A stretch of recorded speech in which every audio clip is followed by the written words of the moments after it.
Mes chers camarades, bien le bonjour, j'espère que ça roule, que vous soyez ici en direct sur Twitch ou en rediffusion sur YouTube, voire même en podcast, on est absolument partout. Aujourd'hui, je suis avec Didier Chaudet. Bonjour Didier. Bonjour. On fait une petite émission ensemble, tu t'es carrément déplacé à Tours, merci. C'est les racines familiales du côté de mon père, donc ça Ah fait bah, plaisir de venir. Ouais, parce que tu viens de loin quoi. Oui, on va dire de Chine. D'accord, ouais, donc ça fait un petit peu loin. Merci à toi de t'être déplacé. Alors Didier, vous le connaissez peut-être parce qu'il est déjà intervenu l'année dernière sur un sujet qui était passionnant, qui était l'Afghanistan, puisque tu es géopolitologue. Voilà.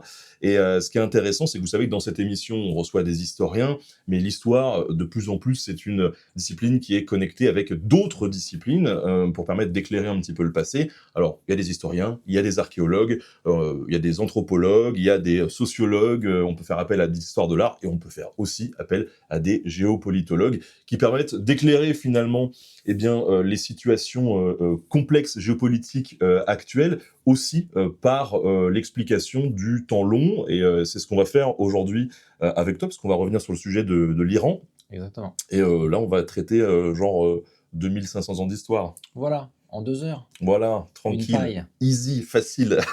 Alors, je rappelle un petit peu ton CV quand même. Donc, tu es géopolitologue spécialiste de l'Asie du Sud-Ouest, notamment donc de l'Iran, de l'Afghanistan, du Pakistan. C'est un petit peu d'actualité au moment où on tourne cette émission, donc on est mi-mai et ça chauffe un petit peu avec l'Inde d'ailleurs. Tu es spécialiste aussi de l'Asie centrale. Donc, tu as vécu au Pakistan, en Afghanistan. Aujourd'hui, tu l'as dit, tu résides en Chine. Tu donnes régulièrement des conférences avec tes sujets de prédilection, t'écris plein d'articles, des ouvrages, t'en as plusieurs centaines. Des ouvrages, non, pas Pas encore. des ouvrages, J'y arrive, des ça arrive articles, petit à des petit, articles. ça va arriver régulièrement. Voilà. Les articles, oui. Le bon géopolitologue doit parler régulièrement, s'exprimer régulièrement, sinon ça n'est qu'un titre. C'est bon pour les plateaux télé, mais c'est pas bon pour la réalité de la bonne analyse. Ouais, c'est sûr. En tout cas, tu as écrit pas mal d'articles, dont notamment l'Inde face à la Chine et au Pakistan, demain la guerre, dans le numéro 133 de la revue Diplomatie. Tu as écrit Iran-Tadjikistan, entente cordiale en terre persane, dans la revue Défense nationale, ou encore le livre Géopolitique de l'Afghanistan des talibans, dont la parution est prévue le 26 juin 2025. Voilà, t'es pas mal occupé. Oui, ça va paraître dans le courant de l'année pour le bouquin sur l'Afghanistan. Comme tu le sais, comme on se le disait en off, j'avais envie de creuser un petit peu ce qui allait se passer avec l'arrivée de Trump et avec un certain nombre de choses qui se passaient à Kaboul qu'il fallait vérifier un peu plus en détail. J'espère que ça intéressera les passionnés d'Afghanistan. Alors donc tu es géopolitologue. Est-ce que tu peux nous rappeler un petit peu, même si on l'a déjà évoqué sur la dernière émission, comment toi t'en es arrivé là? En fait, tout simplement, enfin, le désir de comprendre ce qui pouvait se passer dans le monde, dans les coins qui nous étaient présentés comme très compliqués dans les médias, où on a plus une logique de peur hein, qu'une logique d'explication, trop souvent. Et vouloir aller voir par moi-même, je t'avais évoqué l'amour du grand large la dernière fois, c'est quelque chose qui semble avoir concerné certains de mes ancêtres et ça m'a été passé d'une façon ou d'une autre. La meilleure façon de comprendre, c'est d'aller voir. Ça n'est pas que d'aller voir, mais le terrain est important. Si on veut faire de la bonne géopolitique, si on veut comprendre l'état d'esprit des gens, les livres ne sont pas suffisants.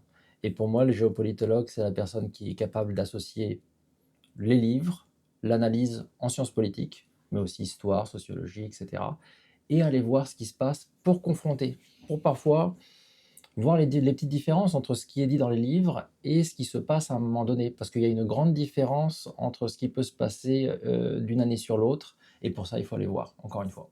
Alors on parle de géopolitique, mais c'est quoi la géopolitique? La géopolitique, c'est prendre en compte un territoire, la spécificité de ce territoire, et les interactions qui existent sur ce territoire entre deux populations, parfois dans une logique de compétition.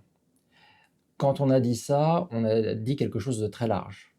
En fait, quand on regarde un pays, il peut y avoir une géopolitique intérieure. La façon dont un pays se trouve être, d'un point de vue climat, d'un point de vue relief, peut expliquer un certain nombre de choses. On va parler de l'Iran aujourd'hui. L'Iran, c'est un grand pays qui n'a pas beaucoup d'eau. Ça a eu un impact fondamental sur toute son histoire. pas véritablement de possibilité de féodalité au sens propre du terme, contrairement à l'Europe, mais plutôt un fonctionnement de petits villages autarciques qui ne regardent pas l'État comme la représentation d'un roi qui, en dessous de lui, a des seigneurs dont certains se nourrissent sur la bête dans le village, mais l'État, c'est une force grande, extérieure et qui s'impose à l'unité de base. Ça, c'est l'Iran, parce que l'Iran est un grand pays qui a un grand problème d'aridité et qui était difficile à gérer jusqu'à l'époque moderne. Alors, comment est-ce qu'on devient géopolitologue? Il y a des écoles de géopolitique et de géopolitologues plutôt, pardon? Bien sûr, on peut suivre la voie universitaire, académique, faire des études de relations internationales, mais en fait, il ne faut pas limiter la géopolitique au travail universitaire.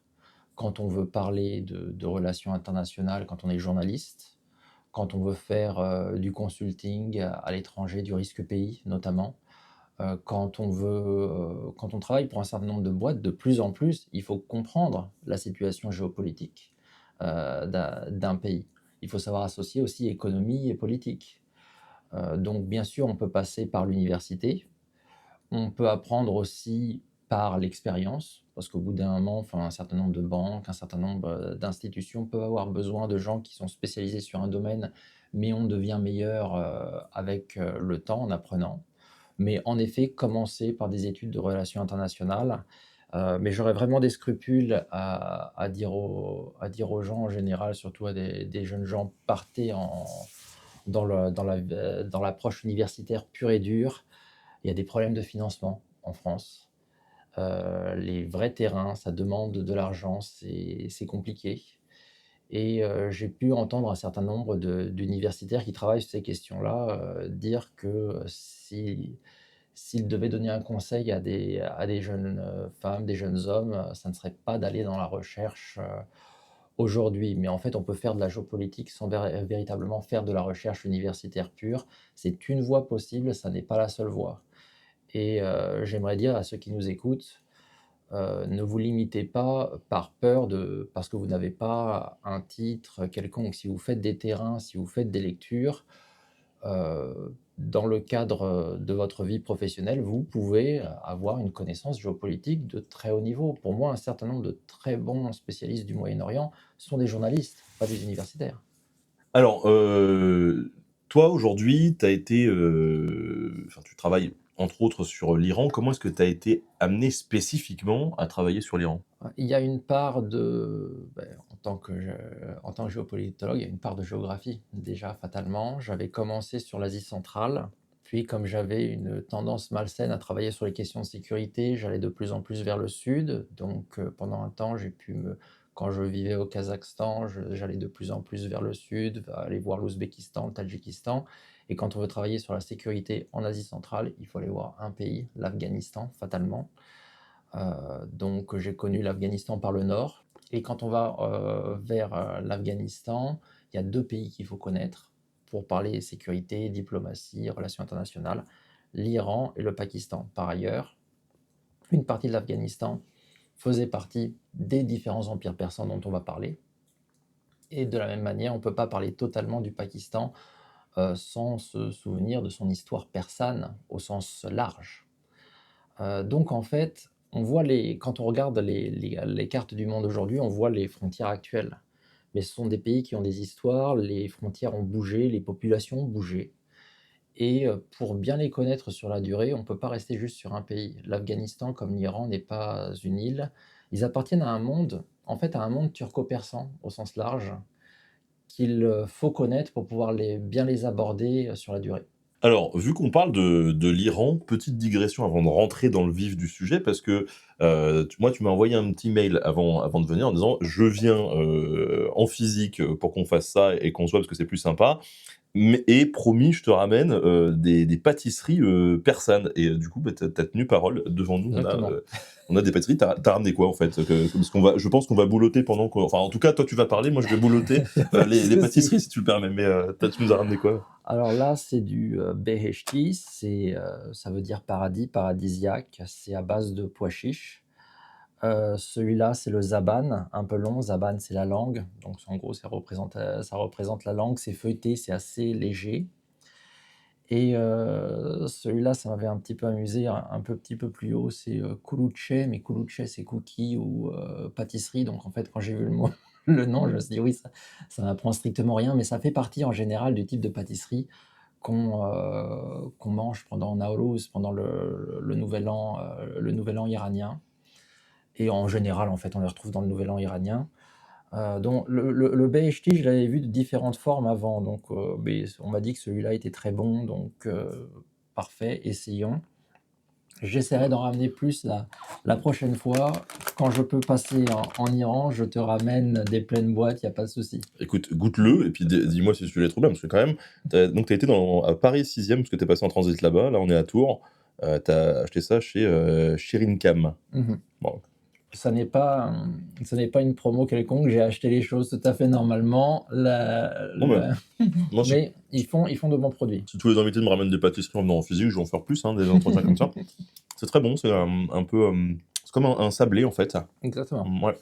Donc, c'est quand même important de préciser que sur les sujets qu'on va aborder, on l'a dit, on va quand même remonter 2500 ans d'histoire. Donc là, on est vraiment sur l'histoire de l'Iran dans le temps long.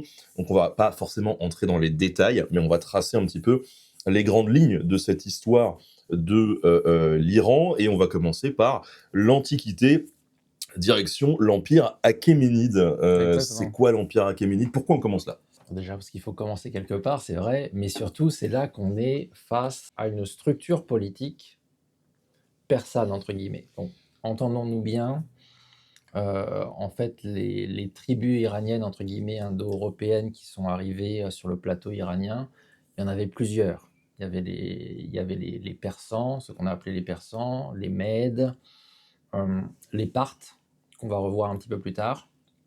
Mais tout ça, ce sont des Iraniens au sens culturel du terme, au sens large du terme.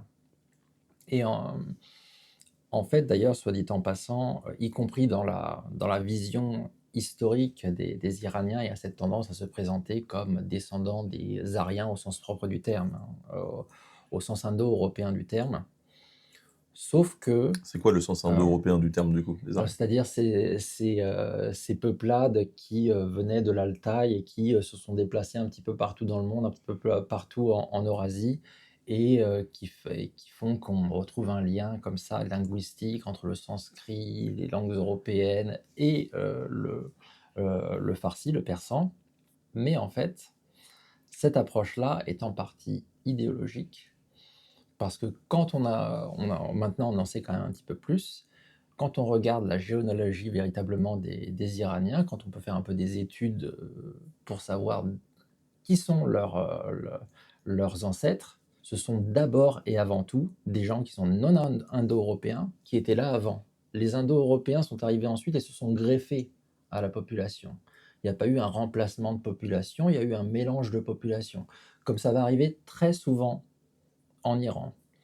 Et en fait, ça peut être intéressant quand vous lisez des livres sur l'Iran de voir qui insiste un peu trop sur cette affaire d'ascendance aryenne, et cetera, qui joue sur ce genre de choses-là, parce que c'est quelque chose qui s'est ancré dans la logique iranienne dans les années 30, c'est pas totalement un hasard, et c'était une façon de se rattacher à l'Europe. On va beaucoup parler de l'Iran, de l'histoire iranienne, et faire un pas de côté pour se rendre compte qu'en fait, parfois, on parle plus de l'historien qui écrit sur le sujet ou de la période pendant laquelle il écrit que de la réalité historique. Donc, déjà, l'iranien au sens large, c'est un mélange. Ça n'est pas un arien débarquant sur place, ça n'est pas juste quelqu'un de local, c'est un mélange et ça va continuer à être des mélanges au fil du temps. Ça peut gêner les identitaires en Iran, comme enfin, les identitaires étant les mêmes un peu dans tous les pays, les idées un petit peu limitées.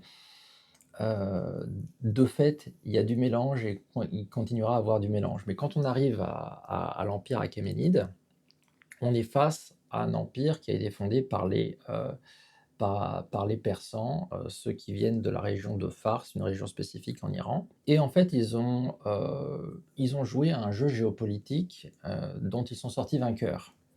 Le plateau iranien était dominé par les Assyriens. Les Assyriens ont forcé les autres peuplades locales à se constituer en États plus forts, capables de résister aux Assyriens. Les Mèdes ont été les premiers à réussir à renverser un petit peu cette influence. On a eu aussi les Élamites, qu'on oublie, mais qui font aussi partie de l'histoire iranienne.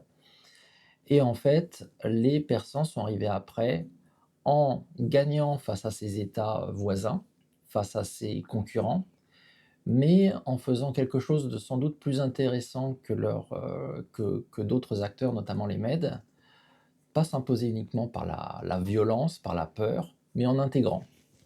Les Persans intègrent les Mèdes dans leur empire, notamment avec Cyrus le Grand.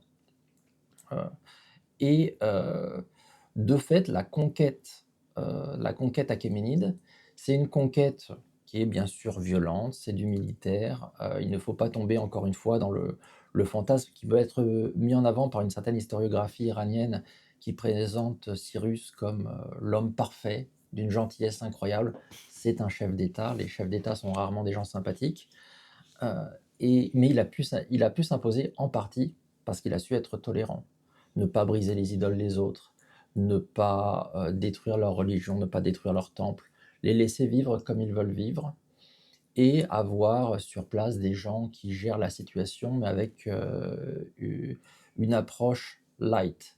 Bien sûr, on est face à un chef de guerre qui a été particulièrement fort. Il a pu aller jusqu'à la conquête de la Turquie actuelle. Il a pu aller jusqu'au Pakistan actuel. Ah, donc c'est extrêmement large. Donc c'est extrêmement large.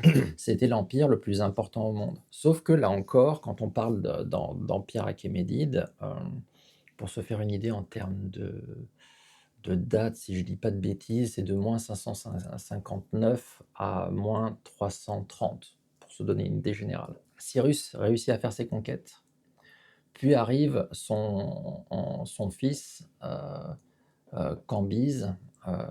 Le plus souvent, je discutais avec des historiens anglais ce sujet-là, donc j'ai toujours dans le mot en anglais Cambyses, mais ça doit être Cambyse en français, qu'on met un peu de côté parce qu'on le met pas à la hauteur de son père. Fatalement, le père est extraordinaire, donc Il le écrase fils totalement ne le peut fils. être que nul. Sauf que, newsflash, non, sans Cambyse, pas de véritable empire achéménide, parce que lui gère le seul vrai problème pour un empire dans la région à ce moment-là, c'est les Égyptiens. Il fait la conquête de l'Égypte, il liquide la 26e dynastie, le seul empire qui pouvait s'opposer à l'empire achéménide est sous contrôle. Et on a un certain nombre de vieilles sources, notamment Hérodote, qui présente Cambyse comme quelqu'un qui s'énerve contre les traditions locales égyptiennes. On n'a aucune preuve de ce genre de choses. Par contre, l'archéologie nous montre plutôt quelqu'un qui a accepté les traditions locales. Mais pourquoi le salir? Est-ce que c'est pour mettre en avant le père? En partie. Mais c'est aussi pour mettre en avant quelqu'un comme le second fondateur de l'Empire achéménide, Darius Ier. C'est quelqu'un qui a pris le pouvoir après Cambyse et après le frère de Cambyse qui aurait été en fait un imposteur, un prêtre masdéen qui aurait essayé d'imposer la religion de façon un petit peu dure. Mais en fait, les historiens commencent à se dire que c'était vraiment le frère de Cambyse. Mais pourquoi ce flou sur ce personnage et sur son frère? C'est parce que très probablement, quand on en lit les historiens les plus récents, il y a fort à parier que Darius Ier a planifié l'assassinat de Cambyse, qui se serait quand même blessé lui-même avec sa dague, qui aurait été empoisonnée par ailleurs. Donc quelqu'un qui va faire la guerre en Égypte et pas foutu de tenir son couteau correctement, c'est quand même un peu particulier. Il se le plante dans le dos à 5 Voilà. reprises. Et ensuite, avec le frère slash imposteur, que Cambyse aurait tué parce qu'il avait peur de perdre le pouvoir, mais en fait, encore une fois, très probablement, c'était véritablement un achéménide. Il a été tué par 7 nobles, dont Darius, Et ensuite, il a utilisé un petit peu une approche religieuse pour se faire élire, entre guillemets, comme le véritable roi de l'Empire achéménide. Mais c'était plus simple de dire que c'était un imposteur qui avait été tué. Parce que dans ces cas-là, lui avait un lien plus ancien avec la famille achéménide, avec Cyrus, donc il pouvait dire je représente la légitimité. Il a représenté quelque chose d'extraordinaire pour l'Empire achéménide, parce que construire un empire, se tailler la part du lion, d'autres l'ont fait par la suite dans l'histoire iranienne, mais lui a consolidé. Il a construit des villes, il a construit des routes, il a construit la première entre guillemets autoroute entre la Turquie et Susa, Suse, qui était une des capitales de l'Empire achéménide. Il a construit l'équivalent du canal de Suez avant le canal de Suez. Donc c'est quelqu'un qui a vraiment consolidé l'empire. Donc quand on parle de l'Empire achéménide, c'est ces trois rois, c'est roi des rois. C'est un peu la vision, c'est l'époque où, tu sais, bah, t'as ces films très connus hollywoodiens, 300 avec des visions très caricaturales. C'est un peu cette image-là d'un empire perse très multiculturel. C'est très multiculturel, oui, mais 300, c'est un film à brûler, c'est insupportable. Je suis d'accord. C'est l'expression plus de peur très limite d'un Ah certain oui, nombre ah de oui, non, c'est personnes, très réac. C'est plus très réac. que d'autres choses. Ah, mais là, ça dépasse le réactionnaire en termes de bêtises. Ça fait partie des choses, en fait, dont de temps en temps, je vais agiter le drapeau nationaliste persan. J'ai aucune racine iranienne, hein, faut que ce soit clair, mais on s'attache à une si belle culture et qu'elle ait été présentée comme ça, hein, c'est insupportable. D'ailleurs, si tu veux, ben on évoque ce point-là, parlons du rapport aux Grecs, parce que là, on a parlé de ce qui a fait l'Empire achéménide, ces trois grands rois. D'autres arrivent qui seront moins bons, qui ne sont pas forcément mauvais, mais en fait qui tombent dans le grand problème qu'on va retrouver souvent en Iran.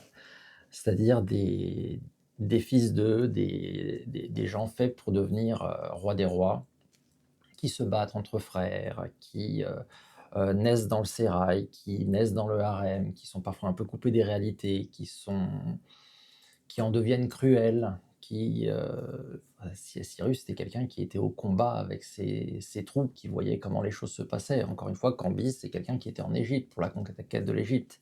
Il a pas laissé un général faire ça pour lui. Donc on avait des gens un peu plus détachés des réalités. Maintenant, le rapport à la Grèce est différent quand on regarde du point de vue achéménide. La Grèce, c'est un territoire intéressant, éventuellement, surtout pour empêcher la déstabilisation des cités grecques ioniennes qui sont en Turquie actuelle et qui sont contrôlées par les Achéménides. Et il se trouve que de temps en temps, des rebelles, des satrapes rebelles, un satrape c'est un dirigeant local, un vice-roi dans la région, peuvent être tentés de s'appuyer sur les cités ioniennes pour se rebeller contre le grand roi. Donc ça peut rendre les choses un peu compliquées si les Grecs s'en mêlent en plus. Donc entre 499 et 449, si mes souvenirs sont bons, moins 499, moins 449, on a ces guerres entre Achéménides et Grecs. Mais du point de vue achéménide, c'est d'abord une logique de stabilisation de la Turquie, aussi de rendre la monnaie de leur pièce à un moment aux Athéniens, parce qu'à un moment les Athéniens ont fait l'équivalent d'un Pearl Harbor, certains comparaient avec le 11 septembre, je trouve que c'est un petit peu too much encore une fois, avec une attaque en cité ionienne et en brûlant un temple d'un dieu local. Donc on est quand même à une époque où on respecte les dieux, on respecte les temples. Donc le roi des rois dit je vais aller punir ces impies. Et de fait, les guerres, comme on présente les thermophiles, les fameux 300, pour eux c'est une victoire, ils ont perdu du temps, mais à la fin ils sont allés cramer Athènes. Ah bah oui, oui. Donc, mais par contre, on est encore une fois face à un système où Artaxerxès et Xerxès ne sont pas Cyrus. Et donc, du coup, font parfois des choix d'un point de vue militaire qui ne marchent pas, qui tombent à l'eau, sens propre, parfois, parce qu'ils ont perdu leur navire face aux Grecs. Mais en fait, pour eux, ça n'est jamais le point principal. Dire, comme certains historiens, que en fait, c'était totalement inintéressant, que perdre face aux Grecs, ça ne voulait rien dire, faut pas aller jusque-là non plus. Mais en fait, ça n'a jamais été le terrain principal pour les Persans. Ce qui les intéressait, c'était notamment de maintenir l'Égypte dans le giron, parce qu'il y a eu plusieurs révoltes, et aussi de gérer les sites plus à l'ouest, de l'autre côté, en fait, tout simplement. Alors, les sites, on Euh, parle pas de sites SITES. voilà, non, ils étaient pas mal aussi dans leur genre, mais non, c'est totalement différent. C'est SCYTHE, et eux, ce sont un autre peuple iranien, donc des cousins, mais des cousins nomades, et qui ont posé beaucoup de problèmes aux Iraniens sédentaires, et qui aimaient faire des incursions en territoire achéménide. Donc devoir les gérer, c'était assez compliqué. Donc les Grecs à côté étaient, oui, plutôt secondaires, et c'est pour ça qu'arrivé à un certain point,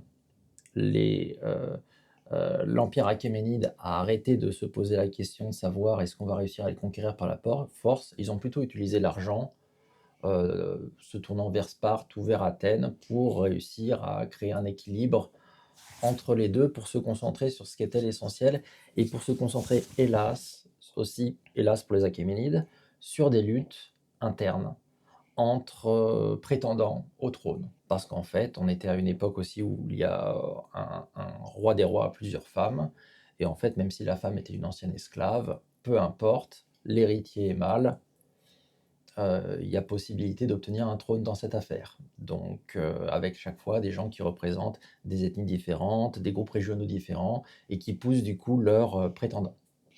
C'est ce qui va causer la perte de l'Empire achéménide.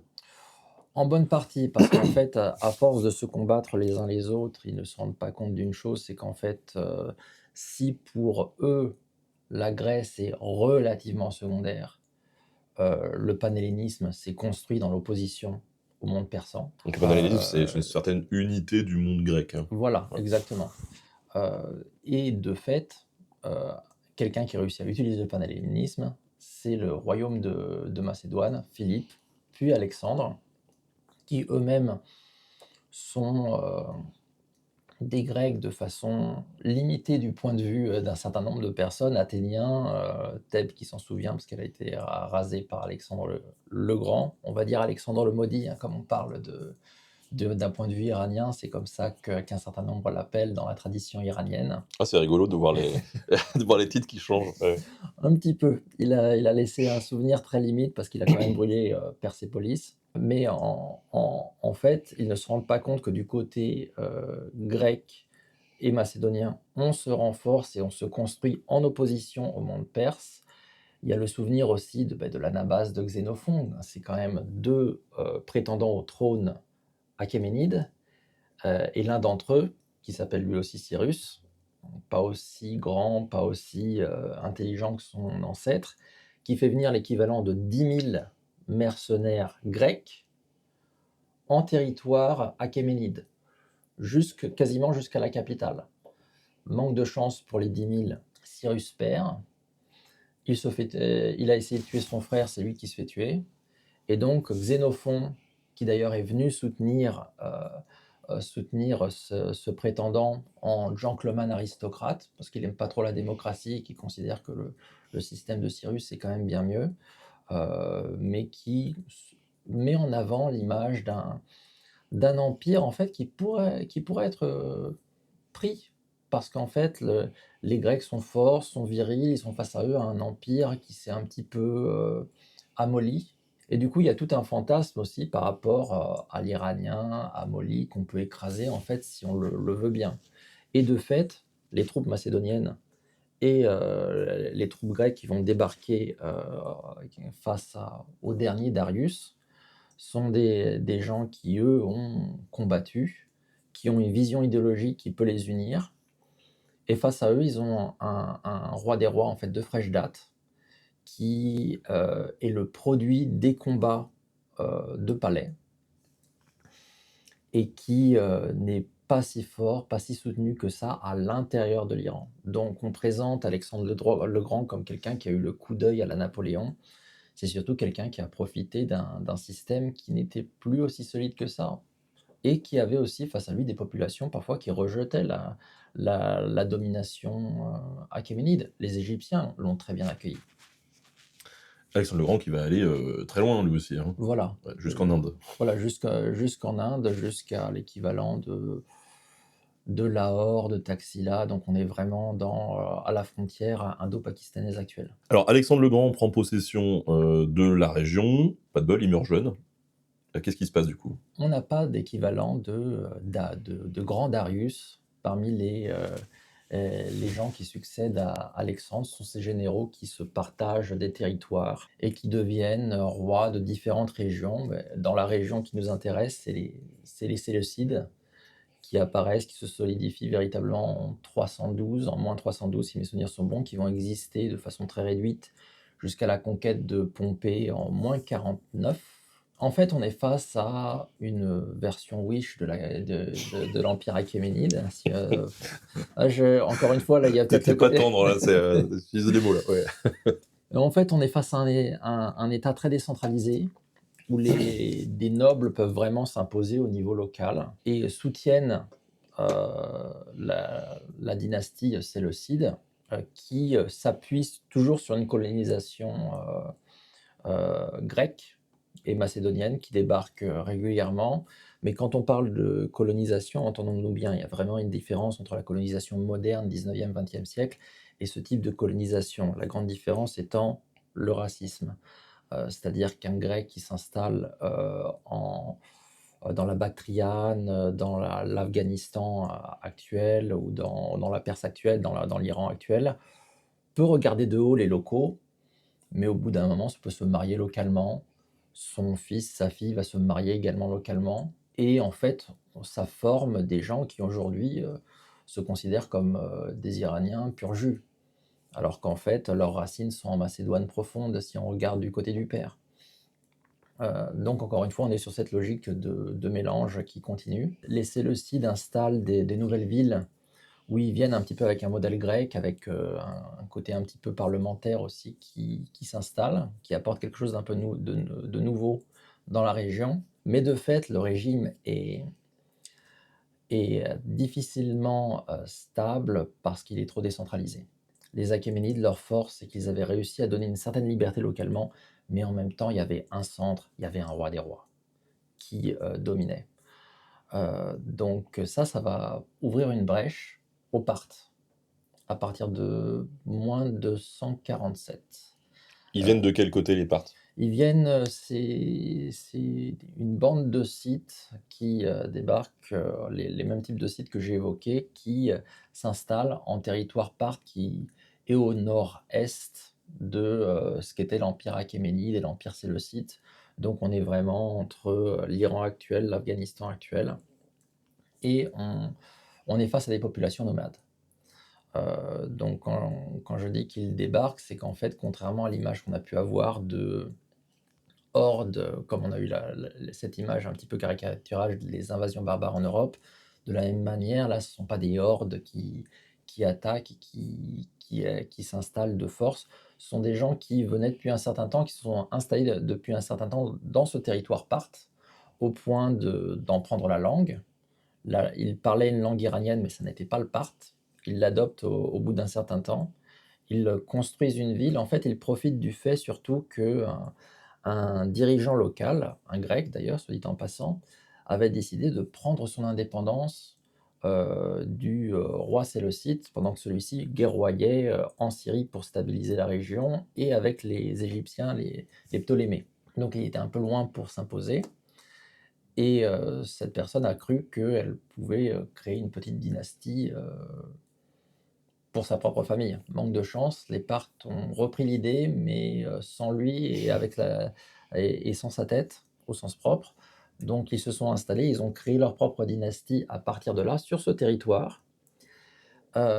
Mais en fait, là-dessus, il y a un point important à mettre en avant. C'est même dans nos discussions un peu avant l'émission, je mettais en avant la question de savoir Est-ce que c'est une renaissance persane, du coup? Est-ce que c'est une sorte de revanche par rapport à l'hellénisme, par rapport aux Grecs? Et j'ai voulu écouter un peu plus les chercheurs iraniens dans ce domaine. Et j'en ai entendu quelques-uns qui ont en fait une approche très intelligente que je fais mienne. Penser que l'hellénisme, penser que les Grecs, ça représente déjà les Occidentaux qui n'existent pas à l'époque, et que du coup c'est totalement étranger au monde iranien, c'est faux. Il y a eu des interactions avec les Grecs depuis des siècles.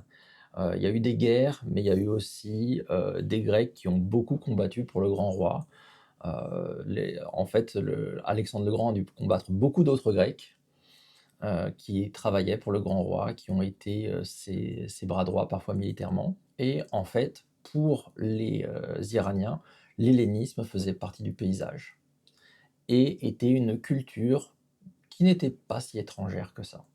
Et d'ailleurs, l'hellénisme, c'est devenu avec le temps quand même un esprit grec qui est fécondé par l'esprit iranien. L'Athènes de Périclès aurait eu un peu de mal avec les Ptolémées, avec l'approche très monarchique même de la fin d'Alexandre le Grand.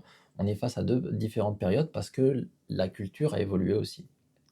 Donc quand les Parthes arrivent au pouvoir, ils se présentent comme roi des rois, ils se présentent comme iraniens, mais ils se présentent aussi comme philhellènes, c'est-à-dire amis des Grecs, parce que c'est une des cultures dominantes. Parce que c'est en partie leur culture. Les rois parthes adorent les tragédies grecques. Et parce que les Grecs aussi, il y a toujours un côté matériel derrière aussi ce genre de choses-là, tiennent le commerce de la soie qui vient de Chine. Donc ce sont des gens intéressants financièrement. Les Parthes, on a tendance à je pense que le grand public en entend surtout parler, parce qu'on parle de Rome et donc il y a Mhm. une opposition Parthes, Rome. Mhm. Tu peux nous en parler ça un peu? En fait, c'est vrai que, à partir du moment où Pompée a liquidé le reste de l'Empire séleucide, pendant que César était en train de nous civiliser, entre quatre guillemets, d'autres avaient envie d'obtenir le même niveau de reconnaissance. Et l'Empire parthe, c'était l'ancien empire, c'était le descendant de l'Empire achéménide, même si on ne le connaissait pas trop. Un des personnages clés d'un point de vue idéologique pour un certain nombre de chefs de guerre romains, c'est Alexandre le Grand. On a envie d'égaler Alexandre le Grand. Donc la meilleure façon d'égaler Alexandre le Grand, c'est quand même de conquérir cet empire perse qui est à côté. Donc on le cible, c'est vrai, mais on se rend compte qu'il y a quand même un certain nombre de difficultés. Les Parthes sont assez bons en termes de défense. Ils ne sont pas très bons en termes de siège, mais en termes de défense, les Romains comprennent que ça va être difficile de les tenir. Et en fait, arrivé à l'empereur Auguste, qui restait quand même un génie politique, on s'est très vite rendu compte du côté romain que on pouvait vivre relativement en paix avec les Parthes parce qu'ils avaient beaucoup de difficultés en interne. Mmh. On retrouve ces luttes de pouvoir entre prétendants au trône. On retrouve ces tensions régionales qu'on pouvait avoir avant avec les Séleucides. Et en fait, les Parthes n'ont pas réussi à recentraliser un petit peu l'empire. Donc en fait, Auguste a fait la paix avec les Parthes parce qu'il a compris qu'il pouvait en fait influencer les Parthes. On n'était pas exactement au même niveau de puissance. Certes, la possibilité de conquérir cet empire a été perdue avec la guerre civile post-assassinat de César. César se préparait à prendre l'empire parthe, c'était clairement dans ses projets, et j'ai le sentiment, peut-être aussi parce que à côté de l'Iran, je peux être un petit peu un fanatique de César par ailleurs. J'ai lu trop de biographies du personnage, c'est totalement malsain. Mais en fait, il avait les capacités, il avait 300 000 hommes prêts, vétérans, qui pouvaient vraiment attaquer les Parthes. À un moment où ils étaient relativement faibles. Comme les Romains ont préféré se tuer entre eux pour savoir qui aurait le pouvoir suprême, ces 300 000 hommes se sont séparés entre Marc-Antoine et Auguste. Et certains ont combattu du côté de Pompée avant. Donc en fait, arrivé à la fin de la guerre civile, Auguste prend le pouvoir certes, mais n'a plus les forces pour aller conquérir les Parthes. Mais par la suite, il y a des tentatives d'action, de colonisation. On le voit du temps de Trajan, notamment en Mésopotamie. Et il y aura toujours cette tentation de s'affronter avec le seul autre véritable empire qui existe pour le monde romain. Au-delà d'une Chine connue très lointainement, il y a cet intermédiaire Parthe qui gêne aussi un petit peu pour le commerce de la soie, qu'on aimerait bien soumettre, mais qui est assez fort pour résister. Pas assez fort pour pouvoir vaincre les Romains, mais assez fort pour résister. Alors comment ils vont finir par mettre la clé sous la porte, ces Parthes? Ils ont été remplacés d'un point de vue interne par ce qu'on va appeler les Sassanides, qui eux, contrairement aux Parthes, ne sont pas des Iraniens considérés comme barbares par la région de Fars, mais sont vraiment des Iraniens pur jus, qui eux insistent sur le côté rejet de l'hellénisme, retour aux sources, même si en fait, entre-temps, on a oublié l'Empire achéménide. On le connaît relativement peu à l'époque. Mais on sait qu'il y avait un grand empire à l'époque, un grand empire puissant iranien qui a été détruit par les Grecs. Il y a une Et nostalgie il y du a une coup. nostalgie. Et il y a le désir de le reconstruire. Les Sassanides étaient des vassaux de l'empire parthe. Puis à force de grignoter du territoire, le suzerain est devenu un concurrent gênant. Et c'était en 224 après Jésus-Christ, le concurrent gênant a été vaincu sur le champ de bataille et a été remplacé. Alors ce qui est quand même assez paradoxal, c'est que les Sassanides, quand on regarde une carte, ils perdent quand même un petit peu de territoire. Ils tenaient un petit peu la péninsule arabique, de l'autre côté du golfe persan, et en fait, ils perdent ce type de territoire. Mais malgré tout, ils sont beaucoup plus forts que les Parthes parce qu'ils réussissent déjà à avoir cette unité idéologique, entre guillemets. On commence à mettre en avant la logique de nation, d'identité persane et une plus grande centralisation. Construction de villes, centralisation, construction de routes. Surtout avec les premiers Sassanides, on a eu une agitation dans ce sens-là et la possibilité d'imposer l'ordre sur l'ensemble du territoire et d'intégrer des gens qui étaient considérés comme des ennemis, comme les Achéménides ont pu le faire avec les Mèdes. Les Sassanides l'ont fait avec toute une noblesse qui en fait descend des rois parthes ou étaient déjà nobles du temps des Parthes. Ouais, donc ils vont les intégrer progressivement pour se renforcer. Alors, puisque tu disais que c'était quand même des Iraniens pur jus, est-ce qu'on peut considérer que c'est une sorte de renaissance persane un peu? En partie, c'est comme ça qu'ils se sont présentés, c'est comme ça qu'on va s'en souvenir ensuite dans l'histoire iranienne elle-même.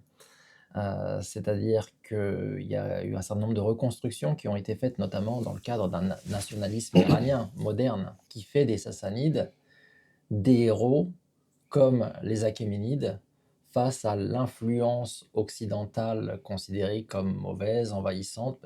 Quand on est nationaliste iranien au 19e ou 20e siècle, l'occidental envahissant entre les Russes et les Britanniques, on en sait quelque chose, donc on se construit aussi en opposition par rapport à ça, et donc on repense un peu l'histoire de cette façon-là. Je dirais oui, on commence à avoir un balbutiement de construction d'identité, identité qui se construit aussi autour de la religion, mais quand les Byzantins deviennent des chrétiens, les Sassanides insistent sur leur côté zoroastrien. Et c'est vrai que pour les nationalistes iraniens, qui parfois pouvaient être très critiques, pouvaient être plus sécularisateurs par rapport à l'islam, par rapport notamment au clergé chiite, qui va devenir très important en Iran jusqu'à aujourd'hui, mettre en avant ces Sassanides non musulmans, qui représentent une certaine grandeur, qui peuvent battre des empereurs romains, ça fait du bien à l'orgueil national. Donc, disons qu'il y a une reconstruction historique et il y a une réalité. Toujours penser à la reconstruction historique, on projette dans l'histoire un certain nombre de choses qui sont plus récentes qu'on ne le pense. Oui, bah, c'est le roman national iranien, comme nous on a le nôtre, comme la Voilà. Chine a les States, tout le monde a son propre. Tu sais Mhm. que j'ai même été en Islande, il y a un roman national islandais, c'est incroyable. On a tous le nôtre.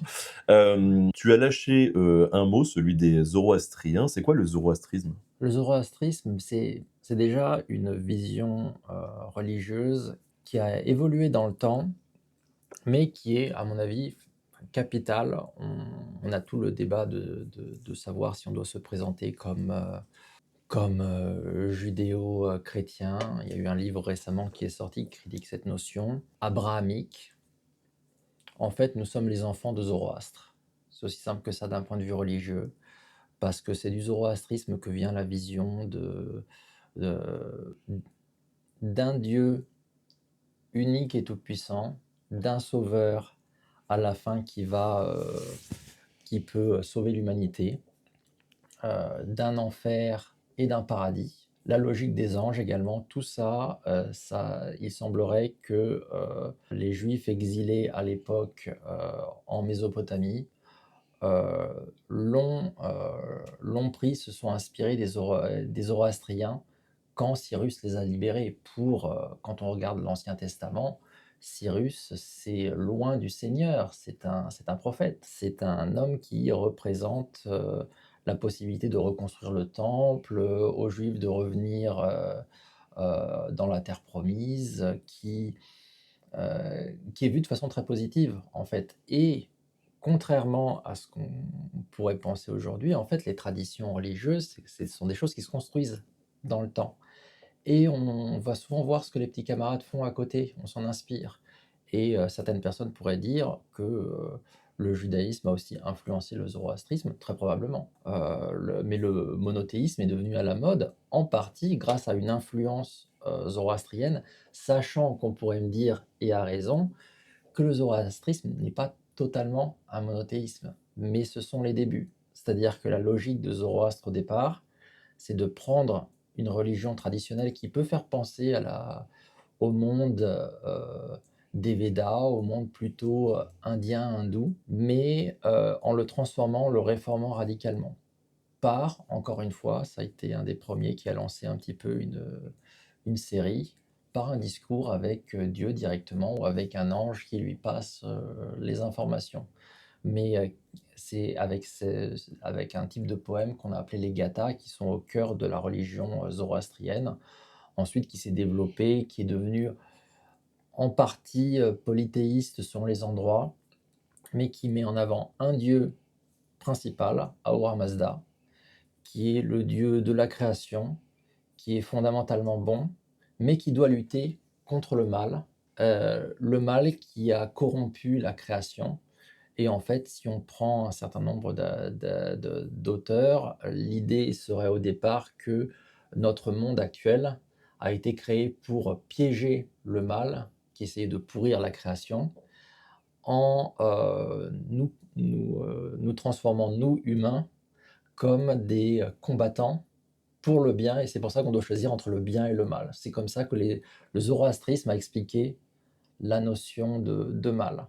Ce qui fait que parfois, quand on compare le bouddhisme et le zoroastrisme, on imagine un dialogue qui sera un dialogue de sourds entre les bouddhistes qui recherchent la paix intérieure et les zoroastriens Ce sont des guerriers, quoi. voilà, qui sont des guerriers pour la justice, entre guillemets. Il semblerait que Zoroastre, au Zarathustra, se soit positionné aussi face à un monde qui était profondément injuste, avec des guerriers qui faisaient des raids sur des villages, une vision de la religion où on massacrait les animaux. C'est une religion très respectueuse des animaux, très respectueuse du bœuf, très respectueuse de la nature. Et ça se retrouve encore aujourd'hui chez chez les zoroastriens actuels. Mais de fait, la religion a évolué. Sous les Parthes, le zoroastrisme se teinte de religion hellénistique, polythéiste, beaucoup. Chez les Sassanides, il y a énormément de débats, il y a des branches qui apparaissent, parfois très fatalistes, qui réinventent un petit peu le mythe de la création en faisant du dieu principal le dieu du temps, qui donne naissance au bien, à Ahura Mazda, et au mal. Mais du coup, on dérive totalement de la logique zoroastrienne originelle, qui nous met face au choix, le bien ou le mal, et qui dit plutôt que nous sommes prédestinés. Donc la logique de prédestination qu'on va retrouver ensuite dans nos traditions religieuses, en islam, dans le christianisme, viennent de là. Donc une religion qui évolue dans le temps, mais souvent on va avoir tendance, d'un point de vue occidental, à regarder juste comme avec le bouddhisme d'ailleurs, on regarde Zoroastre, on regarde Bouddha, et on oublie ensuite toutes les traditions qui ont été créées derrière, toutes les superstitions aussi, tous les ajouts, qui fait que au moment de l'arrivée de l'islam, le zoroastrisme peut être devenu une religion parfois un petit peu lourde, un petit peu plus dans la cérémonie que dans la logique de Zoroastre. Ouais, c'est étonnant. Enfin, on voit bien les influences, hindoues et en même temps, pour un truc qui est censé valoriser le monothéisme à la base, effectivement, les hindous, c'est un peu le contre-exemple, quoi. Eux, ils ont des Voilà. dieux pour, le puits, de la baraque, ils en ont partout, quoi. Et en fait, justement, enfin, c'est amusant quand on regarde un petit peu la façon dont les choses sont présentées, quand dans les termes, il semblerait qu'un certain nombre de mots positifs pour présenter un certain nombre de dieux dans le monde hindou soient devenus des démons dans le zoroastrisme. Donc en fait, les 2 branches indo-européennes pour le coup, iranien d'un côté, indien de l'autre, ont évolué de façon différente et c'est en partie par l'impulsion de Zoroastre qui représentait, et ça c'est une tradition en fait, c'est pour ça que je parle en fait d'une connexion, juif, chrétien, musulman, zoroastrien d'un point de vue intellectuel, d'un point de vue religieux. Ces religions sont nées d'une réaction. Les prophètes de l'Ancien Testament, Jésus, le prophète de l'islam, Mohammed, c'est à chaque fois une réaction par rapport à une situation considérée comme injuste. Et c'est vrai que là-dessus, c'est quelque chose qui nous unit profondément, en fait. C'est le rapport à la justice et le rapport au Dieu unique. Ça dit quelque chose aussi des relations avec, justement, l'Est et l'Inde, par exemple, parce qu'on a parlé des relations de cette région, avec, l'Ouest et avec, les Grecs, Mmh. bah, et le Nord, mais à l'Est, ça se passe comment? C'est documenté aussi? À l'Est, ça va être beaucoup plus polythéiste, en fait, ça va être beaucoup plus, reprise parce qu'en fait, les textes zoroastriens évoquent des personnalités qui sont vues comme des anges à l'origine ou comme des représentations d'Ahura Mazda, mais qui, avec le temps, deviennent des dieux à part entière, Mitra étant l'un d'eux. Et il y a aussi il peut aussi y avoir une influence bouddhiste, par exemple. On va expliquer en partie le manichéisme de cette façon. Le prophète Mani, c'est quelqu'un qui prend un peu de christianisme, qui prend du zoroastrisme, qui trouve le bouddhisme intéressant aussi, qui fait un beau mélange comme ça, et ça donne le manichéisme. C'est dit de façon un petit peu crue, mais il y a une logique de ce type-là. D'ailleurs, en fait, à côté de l'approche très légaliste, très lourde parfois du clergé traditionnel sassanide, on a une effervescence culturelle. Le zoroastrisme n'est pas un catholicisme qui réussit à s'imposer avec un pape. On a des gens qui vont par exemple promouvoir une vision très sociale au nom de cette logique de justice et au point de provoquer une petite révolution à l'époque sassanide avec des combats avec à la fin le pouvoir qui doit se réimposer. Le roi qui un temps utilise cette tendance pour se débarrasser des nobles, puis qui rassure les nobles en liquidant le prophète qui poussait cette logique-là, Mazdak. On a présenté sa vision de façon très colorée, on va dire, en disant que c'était le premier communiste mais qui voulait mettre tout en commun, y compris les femmes. Ça semble être une invention complète, mais c'était une façon de dire, y compris à la population: «Certes, vous souffrez, mais au moins vos femmes sont à vous, donc ne suivez pas des gens comme ça». Mmh. Alors, on a les Sassanides, zoroastristes, puis débarque, donc une nouvelle, force, c'est l'islam et les musulmans qui vont se lancer dans des conquêtes. Comment ça se passe? En fait, très souvent, on a présenté, la conquête musulmane comme quelque chose qui débarquerait un peu de nulle part. C'est des gens qui seraient déconnectés de la région et qui d'un coup apparaissent. Non, non, les Arabes, les gens de la péninsule arabique, sont des gens qui, avaient des royaumes parfois à la frontière avec l'Empire byzantin ou avec l'Empire sassanide et qui travaillaient pour eux. En Syrie, on avait une population, sémite proche de cette population arabe. Donc en fait, les Arabes ne sont pas déconnectés du christianisme comme du zoroastrisme, ils ne sont pas déconnectés du monde romain comme du monde iranien. En fait, il y a eu une influence, il y a eu des connexions et du coup, quand ils débarquent, ils ne débarquent pas pas en étant totalement, inconnus, mais c'est vrai qu'ils sont vus comme des acteurs relativement secondaires. Ce qui n'est pas pris en compte, c'est que, l'Arabie était divisée, il y avait des raids entre les différentes, tribus. Elles sont unifiées par une nouvelle religion, par une, nouvelle façon de voir les choses qui en fait s'inspire, bon là je parle en personne qui regarde juste les choses d'un point de vue, matériel. Heu, de fait, l'islam est une sorte de continuation des débats qu'il y avait entre les différentes versions du christianisme ou pour le coup, ce que je peux accepter comme judéo-christianisme. Le judéo-christianisme, c'est des gens qui prenaient les préceptes de l'Ancien Testament bien plus à cœur et qui voyaient également Jésus comme fils de Dieu ou comme prophète annonçant quelque chose. Donc en fait, et d'ailleurs pendant un certain temps, l'islam a été vu comme une version très hérétique du christianisme par les Byzantins. Du côté des Sassanides, on sort d'une guerre de 20 ans avec les Byzantins. Est-ce que la guerre les a affaiblis? Financièrement, oui, parce que ça a été quand même assez long, mais en termes de territoire, ce sont eux qui ont dévasté le côté byzantin plutôt que de l'autre côté. Donc en fait, il y a des problèmes financiers, c'est vrai. Il y a des problèmes financiers, par contre, qui ont créé des tensions dans le monde sassanide et des tensions qui entraînent un renversement du roi des rois qui avait mené ces guerres. Et à partir de là, le temps que l'islam se construise entre guillemets en Arabie et arrive pour mettre sa première raclée aux Sassanides en 632, on a eu plus d'une douzaine de rois qui ont été remplacés les uns après les autres, les uns après les autres, dans des guerres de palais. Donc en fait, on est face à des Sassanides très affaiblis politiquement, avec des tensions régionales. Quand les troupes musulmanes, les troupes arabes arrivent sur place, très vite, des acteurs un peu plus éloignés décident de prendre leur indépendance, de ne pas trop se mêler de la chose, ça n'est pas véritablement leur problème.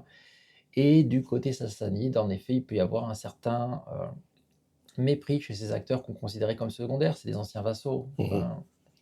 Et en fait, ces anciens vassaux gagnent. Et ils gagnent très vite parce que c'est vrai que la capitale sassanide, avant la capitale Parthe, est quand même très proche. Et quand même elle est dans l'Irak actuel. Donc en fait, à partir du moment où les troupes musulmanes débarquent, très vite, elles prennent cette capitale et très vite, l'ouest de l'Iran peut tomber. Il y a aussi un certain impact de la vision sociale de l'islam. Tous les musulmans sont censés être égaux. Sont censés parce que Ouais, les dans les faits. conquérants et les Omeyyades préfèrent un apartheid de fait entre les Arabes et les autres. Mais ça créera des problèmes pour plus tard. C'est ça qui fera qu'on basculera des Omeyyades aux Abbassides. Justement, donc les Abbassides s'imposent, c'est qui? Les Abbassides, en fait, ils vont s'imposer à partir de 750. On peut considérer, même si un rejeton abbasside réussit à s'échapper et à s'installer un temps ailleurs, que vraiment l'Empire abbasside est mort au début du XIIIe siècle avec l'invasion mongole. Les Abbassides, c'est une sorte de réaction persane de fait à l'invasion musulmane. Comme je l'avais évoqué quand on en discutait, il y a eu une islamisation de l'Iran qui a pris du temps quand même, hein, c'était bien 2 siècles, parce que déjà, encore une fois, les Omeyyades ne voulaient pas convertir des gens avec qui qu'il faudrait traiter comme des égaux, d'une part, et d'autre part, c'est des choses qui prennent du temps. Les gens ne changent pas forcément de religion comme ça, encore moins dans les campagnes. Mais il y a eu aussi une persianisation de l'islam.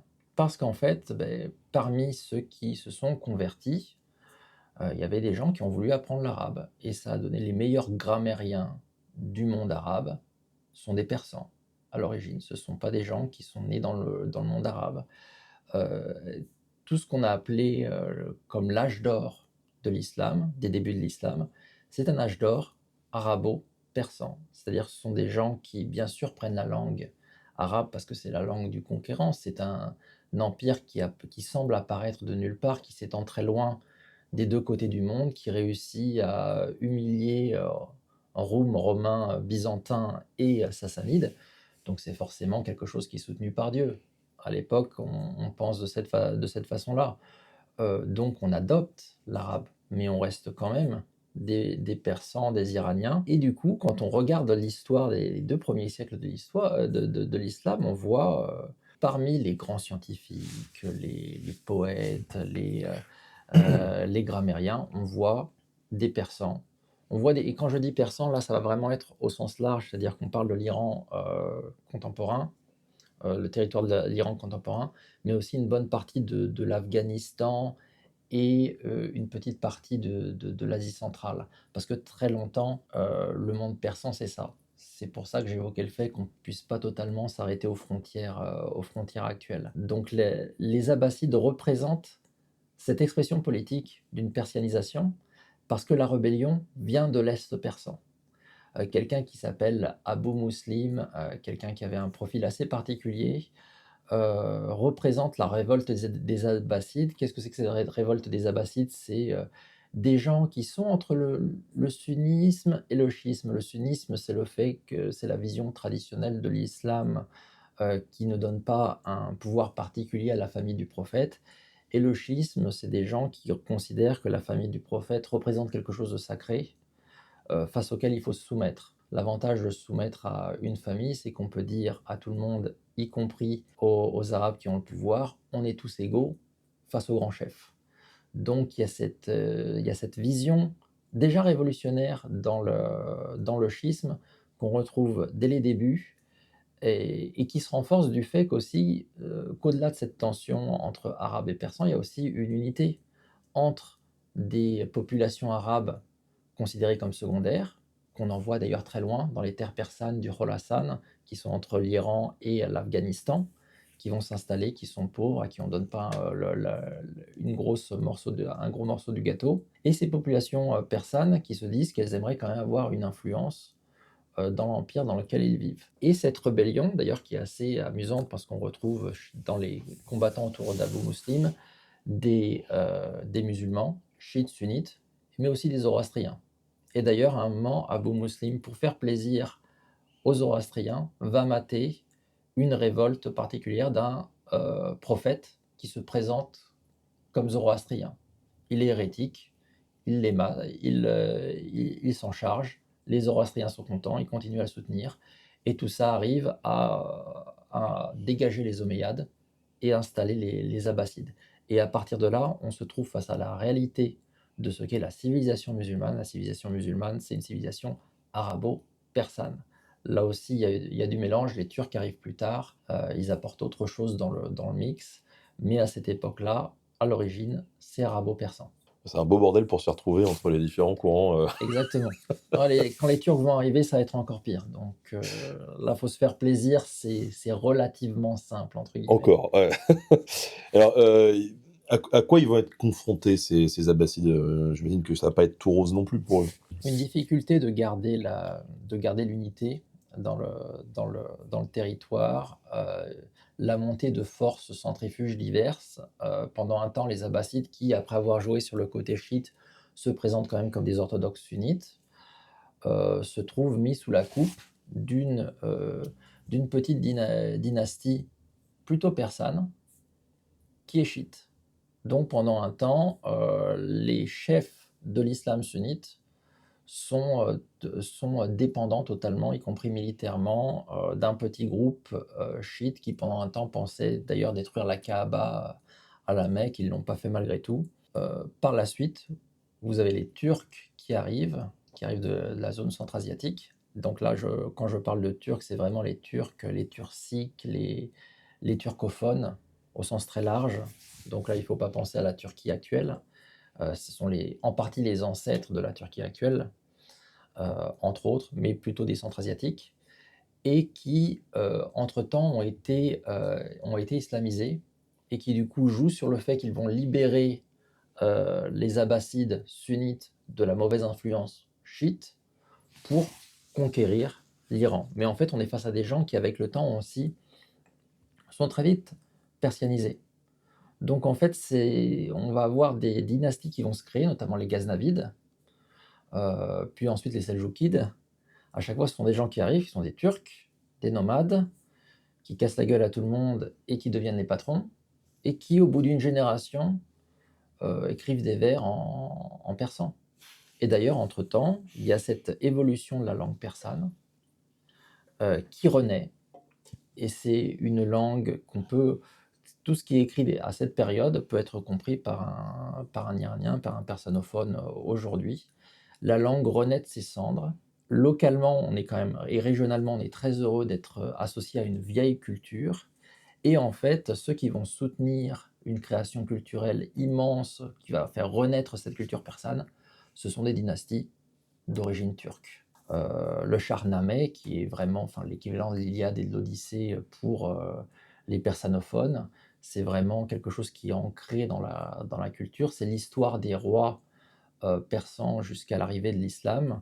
On a trois qui est écrit par Ferdowsi, et Ferdowsi est commandé de produire ce travail-là, un travail de 30 ans, par les Ghaznavides, qui sont, encore une fois, des Turcs, mais qui se considèrent comme associés à cette histoire, alors que c'est vraiment l'histoire iranienne pur jus, enfin pur jus entre quatre guillemets, parce qu'en fait, le livre se divise en trois parties, l'histoire légendaire, l'histoire héroïque, aussi en partie légendaire quand même, avec un petit peu des rois anciens, mais dont aussi qui sont pas très clairs, avec Rostam comme le personnage du héros du chevalier iranien. Le chevalier est une image très importante dans la pensée iranienne. L'homme bon qui combat pour son roi, qui est censé représenter le bon, parce que s'il ne représente pas le bon, il perd le soutien des dieux et il est liquidé, normalement. Et la version plus historique, où on met en avant les Sassanides.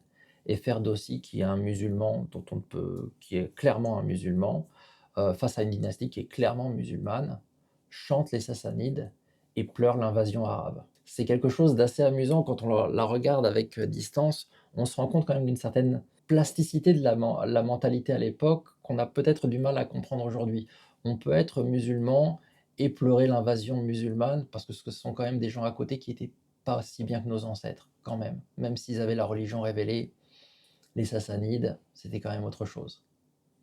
Ouais, c'est très rigolo. Et qu'est-ce qui explique, je m'écarte un petit peu du film, mais qu'est-ce qui explique que cette culture persane, elle revient tout le temps? Ça peut s'expliquer parce que elle peut être séduisante pour des intellectuels ou c'est les conditions géographiques peut-être du lieu et autres qui font que elle revient comme ça à chaque fois sur le devant de la scène. On a des gens qui viennent pour s'imposer et qui finalement s'assimilent et font renaître un modèle, quoi. Il y a le souvenir, même confus, d'un grand passé, parce qu'encore une fois, premier véritable empire de la région, qui s'impose plus que tout autre. Il faut vraiment attendre les Romains pour avoir quelque chose de construit, associé à une grande culture, accepté par tous, etc. Il y a un impact du coup dans l'architecture, dans les pierres qui sont laissées, y compris qu'on a perdu aujourd'hui. Et avec le temps, là on avance un peu dans l'histoire, il y a cet impact de ce nouveau persan qui naît après l'invasion islamique, qui reprend ce passé, qui s'enrichit de mots arabes, de la pensée de l'époque, qui intègre aussi de la philosophie grecque, beaucoup, et qui se présente comme typiquement persane, qui a une vraie beauté, notamment en termes de poésie. C'est quelque chose qui va vraiment structurer la culture persane au fil des siècles, dans la période prémoderne. Et du coup, avec le temps, ça ajoute toujours de nouvelles couches, de nouvelles productions intellectuelles qui font qu'on se dit, quand on vit dans cette partie du monde, j'appartiens à une histoire particulière, à une belle histoire, à une grande histoire. Et j'aurais tendance à dire, là c'est peut-être une analyse un petit peu plus personnelle, c'est que la beauté de la culture, des écrits, de la poésie, de ce que ça représente aussi dans les liens sociaux, contraste tellement avec l'État, parfois dur, qui s'impose avec violence, plus encore à l'époque mongole et de Timour, où en fait là on est dans de la violence pur jus, dans la destruction de cités, et du coup on s'accroche peut-être un petit peu plus à ce qui fait son histoire, son passé. Les barbares arrivent, sont d'une grande violence, mais on va résister face à eux, et notre passé est notre force. Il y a ce sentiment-là qui explique aussi un certain positionnement par rapport aux forces britanniques et russes plus tard dans l'histoire. Alors justement, tu as évoqué Timour et les Mongols, comment ça se passe? Parce qu'eux, ils arrivent, de leur côté, ils vont un peu Ah, tout raser, quoi. c'est d'une violence extraordinaire. On avait évoqué ça rapidement sur l'Afghanistan. L'invasion arabe a pu être enfin l'invasion arabe et entre quatre guillemets, parce que parmi les troupes arabes, soit dit en passant, il y avait aussi des troupes byzantines qui avaient été battues avant, qui se sont converties parce qu'ils se sont dit pourquoi pas, et qui ont été bien heureux de débarquer sur place ensuite pour envahir l'ennemi héréditaire. Tout ça est beaucoup plus complexe. C'est comme les croisades, quand on résume ça à un affrontement chrétien-musulman, c'est Exactement. totalement faux. Il y avait des alliances entre les deux, il y a différents coups qui se tapent dessus. Ouais. D'ailleurs, totalement. Et c'est vrai que, d'ailleurs, pour revenir sur le point que tu évoquais par rapport à la culture, il faut se dire que ensuite, les Iraniens convertis vont être ceux qui vont en partie être responsables de la disparition d'autres langues iraniennes dans la conquête musulmane, notamment la langue sogdienne, la langue bactrienne, se fait écraser par la langue persane qui vient de l'ouest de l'Iran, parce qu'ils viennent avec les conquérants. Mais pour en revenir à ta question sur les Mongols et Timour, là je vais avoir tendance à ressortir le drapeau persan parce que l'invasion arabe n'a pas détruit, l'invasion des turcophones d'Asie centrale encore moins, il y a eu une intégration complète. L'invasion mongole a été dévastation, destruction, massacre, mais grande conquête qui va encore une fois faire fantasmer un certain nombre de chefs de guerre qui pas des gens à la hauteur de vrais chefs d'État comme Cyrus, comme César, comme d'autres, mais oui, des chefs de guerre, des gens qui, quelle que soit la période de l'histoire, aiment conquérir, aiment être glorifiés, mais ne laissent derrière que énormément de violence et des destructions de population telles qu'elles marquent une région du monde pendant des siècles. Oui, parce que C'est eux, ils vont vraiment, les Mongols, dans toute cette partie du monde, ils vont écraser tout le monde. Les seuls qui totalement. résistent, je crois, c'est les Mamelouks. Voilà, les Mamelouks égyptiens, parce qu'en fait, on arrive à un moment on arrive quand même assez loin des bases mongoles. D'autres choses se passent dans le centre du pouvoir mongol, et du coup, Babour, qui tient l'Égypte à cette période-là, réussit à vaincre les Mongols. Mais de fait, cette partie du monde musulman, comme les Russes, ne se remettront jamais totalement de la destruction mongole. C'est ce qui rend ce fantasme, notamment américain, de l'histoire mongole particulièrement gênante quand on la regarde du Moyen-Orient. Cette capacité qu'on a pu avoir dans l'analyse américaine à être très dure par rapport par exemple à l'invasion musulmane, mais à être presque admiratif, à en faire des séries télé pour l'invasion mongole, est assez incroyable. Pour la série autour de Marco Polo, enfin, pour quelqu'un qui vit en Chine en plus, c'est quelque chose qui m'a fait un peu bondir. Les Chinois qui se défendent, qui sont des résistants, sont des «méchants» entre guillemets. C'est assez extraordinaire. Encore une fois, c'est l'intrusion du présent dans le passé, où en fait on présente les choses d'une certaine façon, alors qu'en fait la résistance, c'est le «bien» entre guillemets.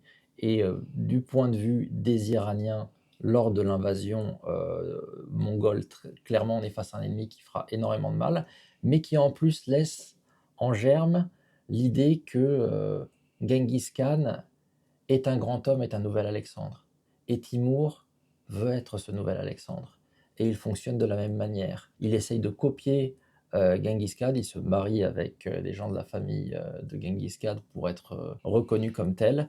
Et il fera dans cette région-là ce que les Mongols ont fait, beaucoup de destruction, beaucoup de violence, et pas véritablement de construction au-delà de ce qu'il a apporté à Samarcande. Bon, c'est sympathique, on est heureux pour Samarcande, mais de fait, il a énormément détruit. Il a énormément détruit la vie urbaine dans cette région du monde, ce qui ferait qu'à partir de là, on aura pendant très longtemps un problème avec des territoires qui ont préféré revenir à la vie nomade, à la vie de brigandage aussi parfois, des tensions très fortes entre nomades et sédentaires.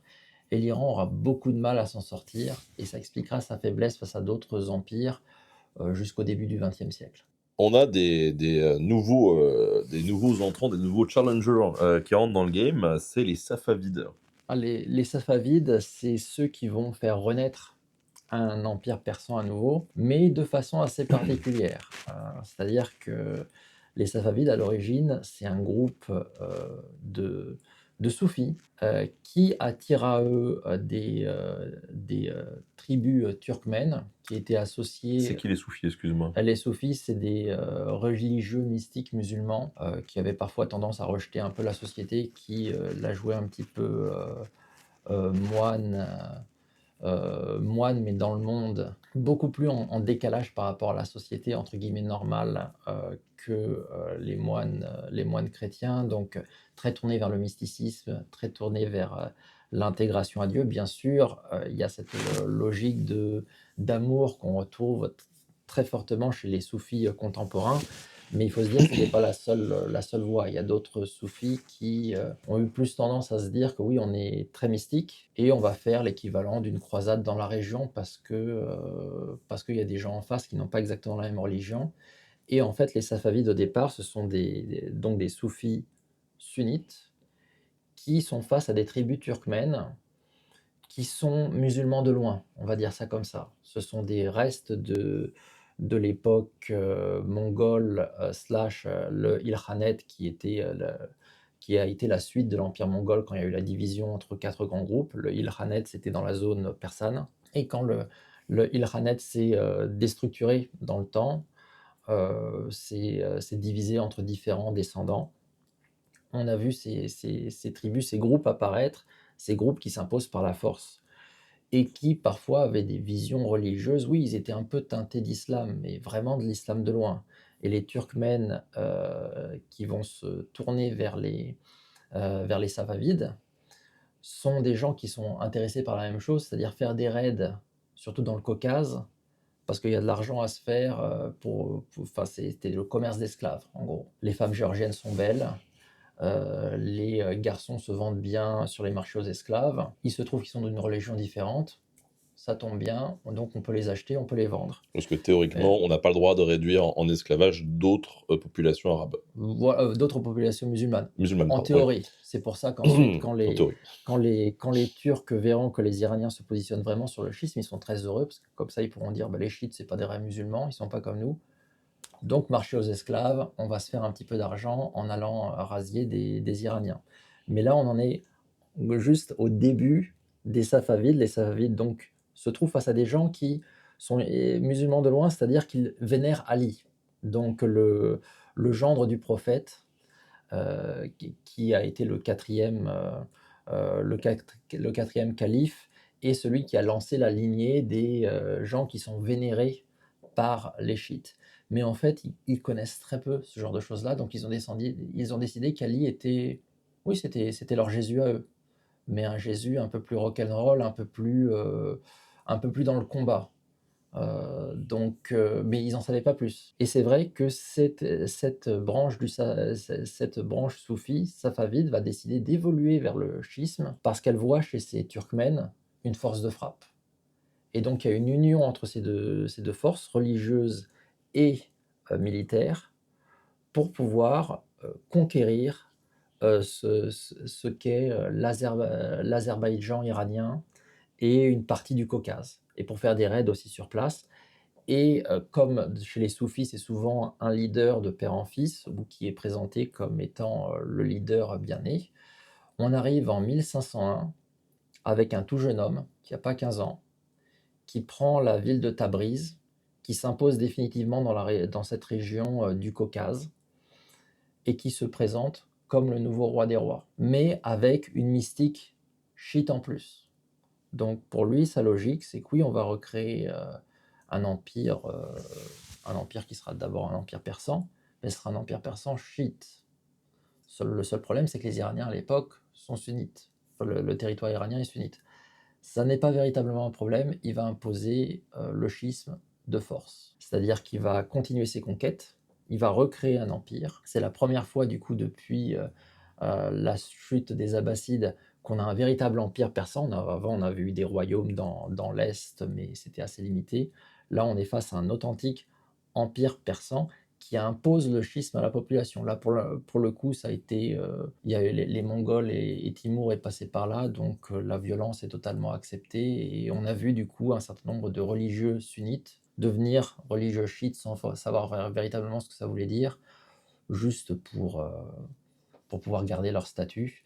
Et ensuite, Ismaïl, qui devient le premier empereur, le premier roi des rois safavides, qui crée sa dynastie, importe des religieux chiites pour faire en sorte qu'en fait ça devienne un petit peu sérieux en termes de religion, parce que lui-même comprend bien que Ali n'est pas un dieu, Ali n'était pas le dieu sur terre, mais par contre il doit chercher des gens sérieux qui sont capables d'expliquer ça, et on a des chiites dans le monde arabe, du coup, qui débarquent, notamment de Syrie et du Liban, et qui font l'éducation d'une population à qui on dit maintenant c'est votre religion. Ce premier roi des rois safavide est un personnage qui pourrait avoir sa série télé, il est assez extraordinaire. En fait, il avait vraiment cette vision révolutionnaire.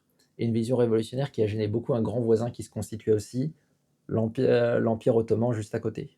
Il y avait un certain nombre de révoltes chiites dans l'Empire ottoman, un peu millénaristes, un petit peu révolutionnaires, qui rejetaient l'ordre établi et qui voyaient du coup cet empire iranien apparaître comme un empire chiite qui allait les sauver. Et ça a amené un certain nombre de tensions entre Ismaïl et les différents empereurs ottomans, notamment Sélim. Ils s'envoyaient des lettres d'insultes assez régulièrement jusqu'à se retrouver sur le champ de bataille avec une lettre assez sympathique d'Ismaïl qui explique à Sélim qu'il imagine que ses scribes doivent avoir un problème d'addiction à l'opium. En fait, il savait que Sélim était quelqu'un qui aimait beaucoup l'opium, lui aussi, soit dit en passant, mais que du coup, les insultes ne pouvaient venir que d'un sous-fifre, et du coup, il lui a offert dans une belle tabatière en or une bonne portion d'opium pour lui dire voilà, ça calmera au moins tes sous-fifres avant qu'on se rencontre sur le champ de bataille, parce que ces insultes-là ne sont pas à la hauteur d'un grand roi.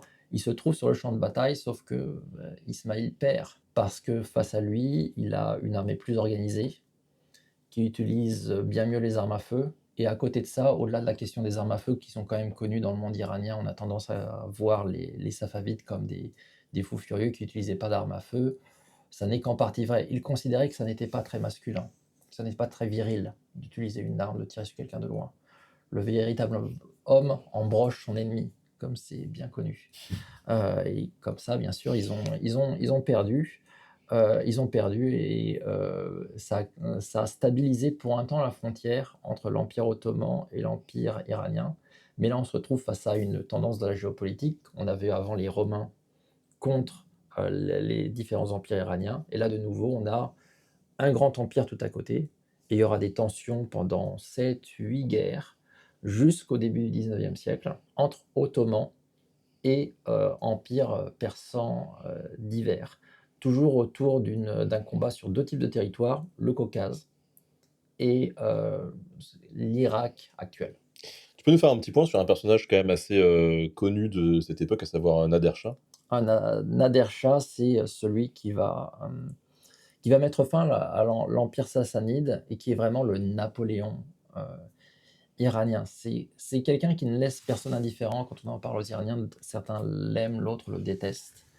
En partie parce que c'est quelqu'un qui a libéré le territoire, en bonne partie parce que les Safavides, avec leur logique chiite, se sont mis à dos des provinces qui étaient en fait sunnites, notamment les Afghans. Des Afghans qui se sont rebellés, on en avait parlé lors de l'histoire de l'Afghanistan, et qui en fait vont se rebeller assez bien parce qu'ils vont réussir à déstabiliser l'Empire safavide et à prendre en otage Ispahan, qui était la capitale de l'Empire persan, et les derniers Safavides.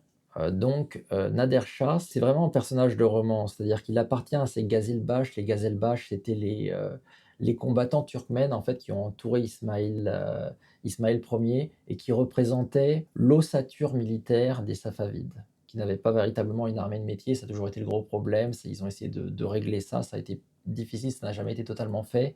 Et les Gazilbash, c'était ces représentants de ces forces turkmènes qui se sont divisées en différents clans. Mais c'était quelqu'un de relativement pauvre. Il a perdu son père très jeune, et il était d'ailleurs tellement pauvre qu'il a connu une situation d'esclave. Il y avait eu un raid à l'est d'un peuple qui se constituait en empire aussi de son côté, les Ouzbeks, qui ont fait une razzia sur son territoire et qui l'ont pris, lui, sa mère et des gens de sa famille, en esclavage. Il a été esclave pendant 4 ans. Il a réussi à s'échapper. Sa mère est morte en captivité. Revenu en Iran, il devient soldat de fortune. il devient brigand, en fait, très clairement.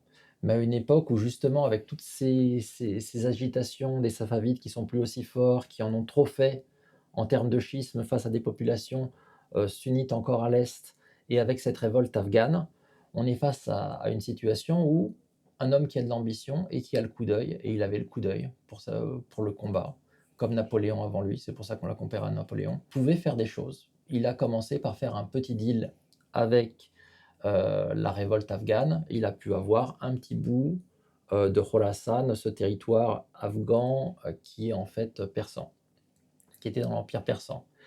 Et ensuite, il se rapproche de la légitimité, donc de ceux qui combattent pour rétablir l'empire safavide. Et il le fait tellement bien qu'il devient vraiment le bras droit, l'homme qui représente la force armée des Safavides contre les Afghans. Afghans qu'il bat à plat de couture, encore une fois parce qu'il a ce coup d'œil, après avoir maté les Ottomans qui s'étaient fait plaisir, qui avaient croqué une partie du territoire, parce que quand l'Iran s'écroule, comme toujours, d'autres puissances font des deals pour prendre une partie du territoire. C'était le traité de Constantinople entre les Russes et les Ottomans, en gros se partageaient une bonne partie de l'empire iranien. Il y met bon ordre, il mate les Ottomans, il fait comprendre aux Russes qu'ils ont tout à perdre à continuer ce type de combat, donc en fait il fait un deal avec les Russes. Il revient vers les Afghans, parce que les Afghans se révoltent comme les Afghans l'ont souvent fait dans leur histoire.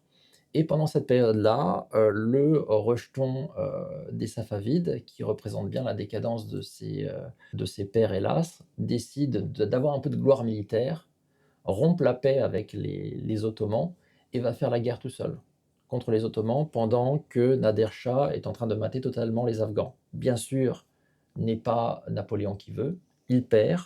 Nader Shah doit revenir vers l'Empire ottoman, remater les Ottomans, et là il commence à se dire que, en fait, comme Napoléon, en fait, the sky is the limit. Donc, il prépare une petite situation où tous les grands du royaume sont présents et il fait débarquer le prince Safavid dans sa situation ordinaire, c'est-à-dire totalement bourré. Il y avait un véritable problème d'alcoolisme dans les dernières générations de cette lignée. Et le présentant totalement sous, incapable de se contenir, il se présente comme l'alternative. D'abord, on va accepter son fils de 8 mois au prince Safavid comme nouveau roi, et lui, Nader Shah, sera le régent. Et puis arrive un moment où voilà, il faut quelqu'un de sérieux, donc il s'impose comme le nouveau roi des rois. Et au départ, on peut se dire que quelque chose d'extraordinaire va se passer avec ce personnage, parce qu'encore une fois, comme Napoléon, il a cette capacité à vaincre à 1 contre 3, à 1 contre 6. En toute décontraction, il débarque du côté de l'Empire moghol à 1 contre 6. La bataille de Karnal, si mes souvenirs sont bons, en 1739. Il bat les Moghols et il leur impose une somme punitive, l'équivalent à peu près de tout ce que le royaume de France à l'époque a dépensé pour la guerre de 7 ans. Et pourquoi il fait ça? Parce qu'il comprend aussi une chose, c'est quelqu'un qui veut refonder l'empire persan le plus large possible. Le seul problème, c'est qu'encore une fois, comme je l'avais dit au début, grand territoire, très aride, et en fait qui commence à subir un impact climatique très négatif. On est au XVIIIe siècle, là. Là, on arrive fin 17e, début 18e, et il y a un véritable problème climatique en Iran, et tout simplement, le territoire n'est pas assez riche pour maintenir une grande armée telle qu'il a réussi à se la constituer. Il a à peu près 300 000 hommes sous ses ordres. On n'avait pas vu ça depuis très longtemps. Donc il avait besoin de prendre l'argent des Moghols pour pouvoir garder son armée. Il va réussir à reconquérir une partie de l'Asie centrale. Et là, on se dit, voilà, il va réussir à reconstruire un grand empire. Il semblerait que son idée ait été de combattre encore l'Empire ottoman et de grignoter encore l'Empire moghol. C'est pour ça qu'il essayait de construire des navires autant que possible, constituer quelque chose en fait qu'on n'avait même pas vu même sous l'Empire achéménide. Le seul problème, c'est qu'entre-temps, il devient parano, il est malade, Il est aussi, hélas, influencé par cette image maléfique qu'est Timur. Il se voit un petit peu comme un nouveau Timur. Et du coup, c'est vrai qu'avec la maladie, avec des tensions familiales également, il croit que son fils veut prendre sa place. D'ailleurs, on en arrive à une telle situation qu'il croit à une tentative de coup d'État de son fils.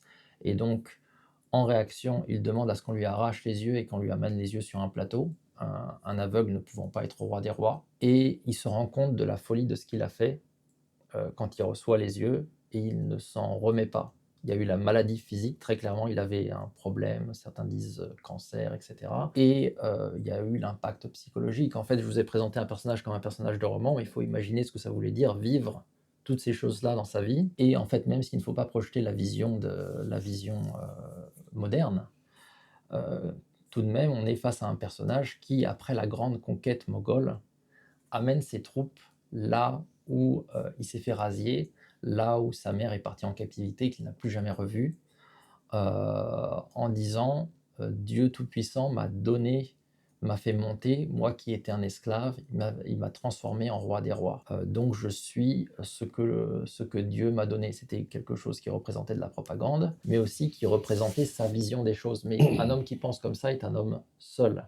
Et à partir du moment où il a quasiment, il a fait subir ce qu'il a fait subir à son fils. Il est devenu de plus en plus parano. Il a fait peur à ses troupes, notamment chiites, parce qu'il se conciliait plutôt les Afghans, il se conciliait plutôt les sunnites. Et il a été tué par ses plus proches collaborateurs militaires, créant d'ailleurs la possibilité pour Ahmad Shah, que j'avais évoqué lors de la vidéo sur l'Afghanistan, de prendre l'argent qui était dans ce camp-là. Ahmad Shah était un Afghan qui était son chef de la cavalerie. Il protège les femmes du camp, bien sûr, chevaleresque comme toujours, mais ensuite il part avec cet argent-là, et avec cet argent-là, il va financer l'émergence de l'empire d'Uranie en Afghanistan qui sera problématique pour les Iraniens. Et là, on entre dans un XVIIIe siècle où l'Iran, pendant un temps, va être morcelé. Alors, il ne reste pas beaucoup de temps pour la dernière partie de cette émission qui est quand même aussi intéressante et pour comprendre aussi pourquoi on en est là aujourd'hui et comment la situation a évolué. Donc, l'Empire se morcelle, il s'affaiblit. 19e siècle, on a une nouvelle dynastie qui va se mettre en place, c'est les Kadjars. C'est les Kadjars qui font en fait une guerre de réunification. Très clairement, de 1777 à 1796, et c'est eux qui peuvent recréer du coup une sorte d'empire persan. C'était véritablement vu comme une guerre de reconstruction de l'empire persan, de rejet aussi des voisins et d'une reprise aussi du Caucase. Donc pendant un temps, cet empire garde le Caucase, mais il le gardera relativement peu de temps, parce qu'entre-temps, là, le pays s'est trop affaibli, il n'a pas les capacités militaires d'un certain nombre de ses voisins, il n'a pas la possibilité de taxer une population qui est très faible en comparaison du voisinage. On a 100 millions de personnes dans l'Empire moghol, on a 22 millions de personnes dans l'Empire ottoman. En face, on est face à une population iranienne dont certains ont même abandonné la vie sédentaire pour revenir au nomadisme, pour se protéger et pour survivre.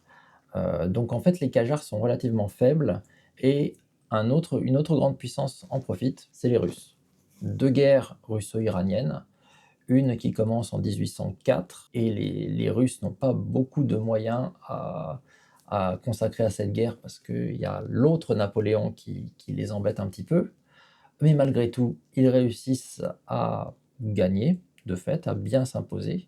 Et puis une deuxième guerre en 1826, de 1826 à 1828, où là, ils s'imposent comme les patrons du Caucase.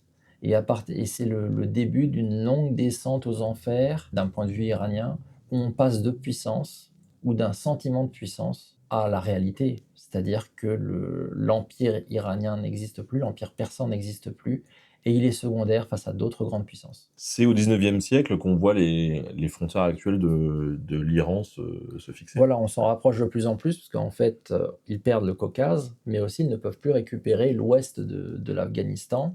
Ils ont essayé à deux reprises, 1836 et 1857, et à chaque fois, les Britanniques font comprendre que ça ne va pas être possible. Et d'ailleurs, d'un point de vue ironique, les Britanniques ont réussi à s'imposer si vite en Asie du Sud, à cause de la guerre de Nader Shah qui a cassé totalement l'empire moghol. Et alors qu'on pourrait les croire un peu, finito et que bon, on sent que c'est plus la puissance d'antan, début XXe siècle, il va y avoir une petite révolution quand même, en Iran. Voilà, parce qu'en fait, on est encore une fois face à une situation où les erreurs géopolitiques, les erreurs militaires sont le fait d'un roi tout-puissant. Le roi Qajar est absolutiste. Mais il y a une élite intellectuelle iranienne qui a commencé à voyager, qui voit ailleurs le développement et qui considère qu'une grande nation comme l'Iran devrait aussi pouvoir monter dans le train de la modernité. À côté de ça, à côté des intellectuels, on a deux groupes politico-économiques qui existent et qui commencent à être un petit peu fatigués des Qajars. Les oulémas, les religieux en fait, qui ont été structurés de plus en plus depuis Ismaïl, qui ont parfois servi de béquille à une société qui souffrait face aux politiques, et les marchands du souk, qui en fait payent le prix des concessions économiques que les Qajars font aux étrangers. Parce que les Qajars veulent attirer les investissements étrangers en prenant leur, leur part personnelle, avec le reste de l'argent, souvent pas grand-chose, qui est laissé à l'État. Donc en fait, déjà à la fin du 19e siècle, on voit ces trois groupes se coordonner, notamment les marchands et les oulémas, face à ce qui a été appelé la grève du tabac. C'est-à-dire que le tabac a été donné pour 3 francs 6 sous à un étranger par le roi Qajar. Beaucoup de personnes fumaient à l'époque, mais il y a eu des manifestations très importantes de ces commerçants et les oulémas sont venus en aide en balançant une fatwa sur le thème ce tabac qui est produit par les étrangers et non islamique, donc faut pas en prendre. Et du coup, jusque dans le harem du roi Qajar, les femmes ont arrêté de fumer et du coup, ça s'est imposé même au roi de devoir reculer sur ce point-là. Et à partir de là, dans une partie de la population, on s'est dit, les choses peuvent changer. Il y a eu la guerre aussi entre les Russes et les Japonais, 1904-1905, et on se dit, le seul pays non occidental qui réussit à battre un pays occidental, c'est un pays qui a une constitution face à un pays despotique qui n'en a pas. Donc ça n'est pas une question de couleur de peau, bien sûr, c'est une question de fonctionnement politique. Les pays modernes ont une constitution, les pays barbares, despotiques, arriérés, sont dirigés par des gars qui se prennent pour des élus de Dieu. Donc, il y a eu cette tendance à partir de 1905 de vouloir demander une constitution. Et entre 1905 et 1911, on a tout un mouvement qui connaît des vicissitudes, qui réussit pendant un temps à imposer un parlement, mais là, qui impose une limite à cette possibilité de développement politique positif, progressiste, ce sont les acteurs étrangers, britanniques et surtout russes. Ah oui, ils voient pas leurs intérêts puisqu'ils ont les Qajars à leurs bottes, ouais. Exactement. Ça se passe comment du coup pour eux, pour les Qajars? Comment est-ce qu'ils se font, Ben en fait, dégager?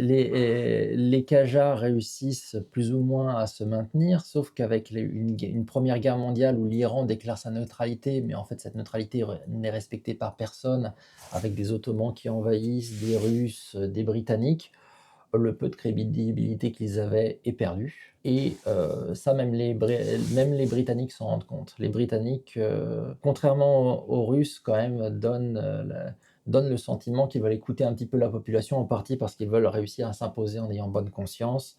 Donc ils comprennent que les Qajars ne sont pas une bonne approche pour le plus long terme, et ils misent sur un militaire, Reza Pahlavi, qui réussit à prendre le pouvoir par un coup d'État. Et entre 1921 et 1925, on passe des Qajars au Pahlavi, la dernière dynastie monarchique en Iran, qui sera toujours remise à sa place quand elle essaye d'être un petit peu trop indépendante. Reza Shah, qui réussit à s'imposer en 1921 et débarqué en 1941 quand il veut aussi être neutre pendant la Deuxième Guerre mondiale et qui semble, pour l'intérêt de son pays, pour l'indépendance de son pays, se rapprocher un peu trop de l'Allemagne nazie. Et là, il doit abandonner le pouvoir au profit de son fils, qui sera le dernier empereur iranien jusqu'à la révolution islamique. Alors parlons-en de la révolution islamique. Comment ça se passe? En fait, la révolution islamique, c'est d'abord une révolution avant d'être islamique. J'ai évoqué les 3 groupes qui, s'opposent au pouvoir et en fait, on les retrouve même dans cette révolution-là et ils se coalisent autour d'une vision nationaliste parce que quand, les shahs d'Iran ont essayé d'être un petit peu indépendants, chaque fois on leur a mis une claque sur le museau et pour un nationalisme persan qui reste quand même relativement fier, c'est inacceptable. Sauf qu'en 1951-1953, quand Mossadegh, le premier ministre Mossadegh, a essayé de nationaliser le pétrole en disant que peut-être, comme c'est un pétrole qui est iranien, il devrait bénéficier aux Iraniens. En réponse à ça, il y a eu un coup d'État qu'on sait aujourd'hui avoir été soutenu par la CIA, par l'opération Ajax. Je me permets, hein, on en a parlé dans le livre Mais c'est un complot avec Stéphane Genet. Donc on vous détaille un petit Parfait. peu toute l'opération, quoi. Et du coup, arrivé en 78-79, il y a quand même cette vague de fond, ce ras-le-bol par rapport à l'imposition occidentale britannique et américaine. Jusqu'à aujourd'hui, il y a un fantasme iranien d'un pouvoir britannique qui n'existe plus, mais ils ont tellement souffert de l'influence pernicieuse britannique que ça reste dans les esprits. À côté de ça, le dernier shah d'Iran a voulu aller peut-être trop vite dans la réforme de son pays, donc a gêné un certain nombre de conservateurs iraniens qui du coup se sont trouvés autour de Khomeini dans une logique d'opposition aux évolutions de la société. Quand la révolution arrive, c'est une révolution iranienne. Quand le Shah est débarqué, il y a un combat entre différents acteurs. Khomeini et les siens sont bien mieux organisés, n'hésitent pas à s'imposer fortement et la révolution devient une révolution islamique et on a la République islamique qui s'impose à partir de là. République islamique qu'on peut diviser en 2 périodes, la période Khomeini et guerre d'Iran-Irak et la période post-1988 qui est une période qu'on appelle en Iran en fait la deuxième République. Parce qu'avec Khomeini qui disparaît, les pragmatiques commencent à se refaire entendre en disant que voilà, là, maintenant il va falloir quand même s'adapter au monde moderne, défendre les intérêts iraniens à l'international. Donc à l'intérieur, on reste conservateur, mais à l'extérieur, on pense plus en termes de géopolitique classique. Alors comment ça va s'organiser, tout cet État? En fait, à partir de 88, on a toujours un petit peu une logique révolutionnaire, en partie parce que le grand problème de la révolution islamique, c'est que ça crée un ennemi juré, les Américains. Les Américains ont été choqués par la chute d'un régime qui était un de leurs piliers au Moyen-Orient. Dans les années 70, ils avaient 3 piliers pour contrôler la région, l'Arabie Saoudite, Israël et l'Iran. Et ils perdent l'Iran. C'est quand même plutôt problématique. Et l'Iran se présente comme fondamentalement anti-américaine, c'est le grand Satan. En comparaison, l'URSS, c'est le petit Satan pour Khamenei. Donc il a clairement choisi son camp en termes d'ennemis, c'est l'Occident. La guerre Iran-Irak, c'est d'abord Saddam Hussein qui est soutenu par les Occidentaux. On a des photos entre Rumsfeld et Saddam Hussein se serrant la main. Il y a de l'armement américain et français qui est donné à Saddam Hussein pour bombarder, y compris les populations civiles iraniennes, d'ailleurs, soit dit en passant. Ça reste en souvenir. C'est un pays qui se sent en guerre contre des forces qui lui sont largement supérieures. Donc il y a une logique d'influence partout c'est possible, mais il y a une logique aussi pragmatique. C'est-à-dire que oui, une influence partout c'est possible, c'est grâce à l'influence iranienne que le Hezbollah se structure dans les années 80 au Liban. Il y a l'invasion israélienne, mais ensuite il y a un soutien des Pasdaran, des gardiens de la révolution, de ces forces armées qui sont nées de la révolution et de la guerre Iran-Irak, pour permettre au Hezbollah de se construire, aux forces chiites de se construire. Et du coup, à la fin des années 80 jusqu'à aujourd'hui, on a cette logique de soutien à des groupes armés idéologiques chiites qui soutiennent l'Iran en retour.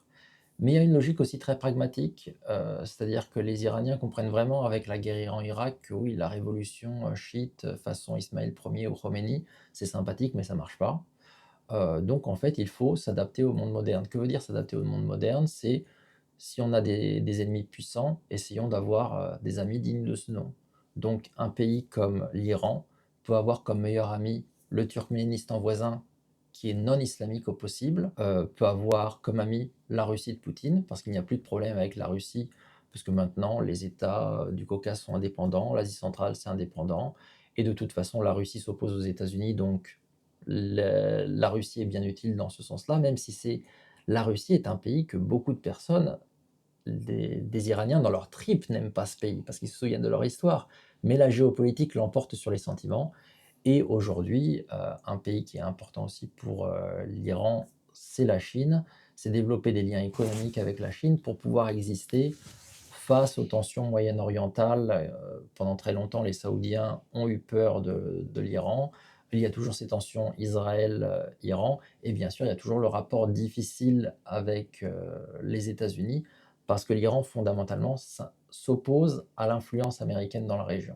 Et niveau actu, là, chaude, on en est où, du coup, aujourd'hui? On est maintenant dans une situation assez amusante où on parle d'un dialogue possible entre Trump et les Iraniens. Mais en fait, ça a toujours été assez tragique, la relation irano-américaine, parce que quand vous avez quelqu'un de stable, de modéré à Washington, vous avez un radical au pouvoir en Iran, et vice-versa. Là, cette fois, on est face à un Trump qui est un petit peu une énigme, parce qu'à l'intérieur du camp MAGA, on a des gens qui sont vraiment America First, c'est-à-dire des gens qui ne veulent pas de guerre au Moyen-Orient, qui ne veulent pas faire de guerre pour les Saoudiens, pour les Israéliens, c'est comme ça qu'ils la présentent. Ils s'en lavent les mains. Et d'autres qui ont plus une vision de choc des civilisations et qui voient l'Iran comme un de leurs principaux ennemis, comme un des principaux ennemis de leur camp, du camp américain. Et du côté iranien, disons que un dialogue avec les États-Unis, on l'a eu plus d'une fois.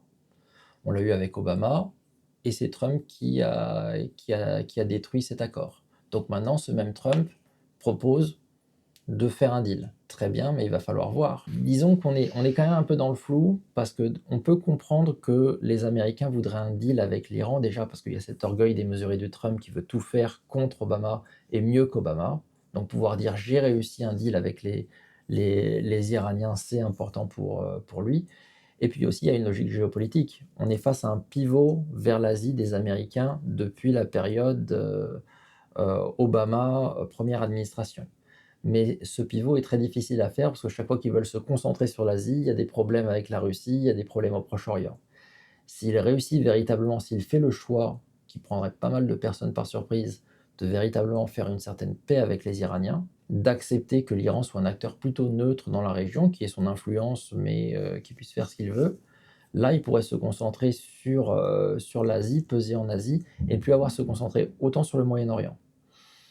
Mais je n'y crois qu'à moitié. Le Moyen-Orient a été important pour les États-Unis, a été vu comme essentiel pour les États-Unis depuis la doctrine Adenauer des années 50, et encore plus la doctrine Carter de la fin des années 70, disant que quiconque touche au Golfe Persique et à son pétrole aura droit à une réaction militaire. L'Iran représente vraiment une rébellion par rapport à l'influence américaine. Sans influence iranienne, on a un Moyen-Orient affaibli et à la botte, entre guillemets, donc ça peut tenter un certain nombre de personnes à Washington. La situation reste compliquée. Voilà, très compliqué. Alors, c'est vrai qu'on a dû un peu rusher la fin de cette histoire de l'Iran, parce qu'en fait, ça mérite beaucoup plus d'heures que seulement 2 heures. Mais c'était passionnant en tout cas. Est-ce que toi, tu aurais des bouquins ou des documentaires, n'importe quoi, qui pourraient aider un petit peu les gens qui nous suivent à y voir plus clair sur cette histoire de l'Iran qu'on a survolée? Vous avez un certain nombre d'ouvrages écrits en anglais qui valent vraiment le coup. Il y a 2 ouvrages qui s'appellent The Persians. Il y en a un qui est vraiment Past, Present, Future, qui prend toute l'histoire de l'Iran. Et il y en a un autre qui est plus récent, qui s'intitule également The Persians, vous le trouverez très facilement, qui lui parle de l'époque achéménide de façon très poussée et très détaillée, prenant en compte les dernières découvertes. Donc c'est assez important. Vous avez aussi le livre Iran, 4000 ans d'histoire, en français pour le coup, qui vaut le coup, qui vaut le coup d'être lu pour avoir une vision d'ensemble, même si je dirais que sur l'Iran, c'est important de lire plusieurs livres pour la même histoire. Parce que chacun va avoir un biais particulier, va mettre en avant aussi une découverte. L'archéologie aide beaucoup, et c'est vrai que chaque auteur peut apporter quelque chose d'assez unique. S'appuyer sur un seul auteur, c'est la meilleure méthode pour croire savoir sans en se trompant et en se trompant très vite. On apprend beaucoup de choses ces dernières années sur, l'Iran et son histoire et ça va sans doute continuer, notamment l'archéologie aide beaucoup. Après, ce que tu disais de toute façon au début de l'entretien reste valable et puis on en parlait en off tout à l'heure. Le meilleur moyen d'en savoir le plus, sur un sujet et en l'occurrence là sur l'Iran qui est un sujet complexe, c'est de pouvoir s'ouvrir, et d'embrasser un petit peu tout ce qui arrive et de se nourrir de toutes ces influences-là, et de pas rester dans ce que potentiellement tu peux reprocher à certains par exemple, c'est de rester dans, une même sphère linguistique, par exemple. Mmh. Et donc, si on est français, de se concentrer sur des écrits français qui vont forcément, à un moment donné, être peut-être, biaisés parce que, Ah on a un point de vue totalement. français, quoi. Disons qu'il faut se dire aussi que, le monde anglo-saxon est plus riche, ses universités sont plus riches, et plus vastes, fatalement. Et du point de vue du fonctionnement même des universités américaines, il y a pas ce centralisme qu'on peut avoir, en France. Donc du coup, on peut être à l'université, du Wisconsin et faire un travail de très bonne qualité qui mettra presque en difficulté le bouquin qui a été publié à Harvard University Press. Donc il n'y a pas cette logique de hiérarchie où forcément la personne de Harvard est fondamentalement supérieure. Souvent des chercheurs d'université considérés comme secondaires par rapport à ceux de la Ivy League font un superbe travail parce qu'ils ont été bien recrutés. Donc, en général, et en tant que géopolitologue, bon, c'est triste à dire, mais dans l'Empire romain, faut lire le latin. Donc, nous vivons sous l'Empire américain, qu'on l'apprécie ou qu'on ne l'apprécie pas, et l'Empire américain publie en anglais, et il faut du coup savoir ce qui se raconte dans ce milieu-là. Et alors, toi, tu disais aussi que tu lis, des universitaires, iraniens. Mmh. Du coup, c'est un apport qui est aussi, hyper intéressant pour toi pour comprendre, L'avantage d'un certain nombre d'universitaires iraniens, vous n'avez pas forcément besoin de parler, farsi, de parler persan. Vous en avez un certain nombre qui sont aussi dans des universités en Europe, qui participent au débat. Parce qu'en fait, le débat est d'abord en anglais. Donc vous n'êtes pas forcément coupé du débat, entre Iraniens, parce que forcément, les très bons vont échanger, vont parfois s'écharper en anglais dans des conférences que d'ailleurs vous pouvez trouver en partie gratuites sur Internet en tapant juste des sujets clés par rapport à l'histoire iranienne. La possibilité d'accès à des informations très poussées maintenant a été démultipliée et ces auteurs apportent vraiment beaucoup. est-ce que tu aimerais rajouter un petit mot pour, conclure cet, entretien? Quelque chose qui te tient à cœur? Le fait que j'ai fondé avec un camarade universitaire l'Observatoire de la Nouvelle-Eurasie, ça c'est quelque chose qui est toujours sympathique de travailler avec une autre personne avec une spécialité différente pour mettre en avant, une certaine analyse géopolitique. Ma foi, vu que la partie du monde sur laquelle je travaille va toujours mal, vous pourrez toujours me lire et j'essaierai toujours de faire en sorte de vous apporter ce qui est le plus proche de la réalité possible. Je ne prétends pas avoir la vérité révélée, bien loin de là.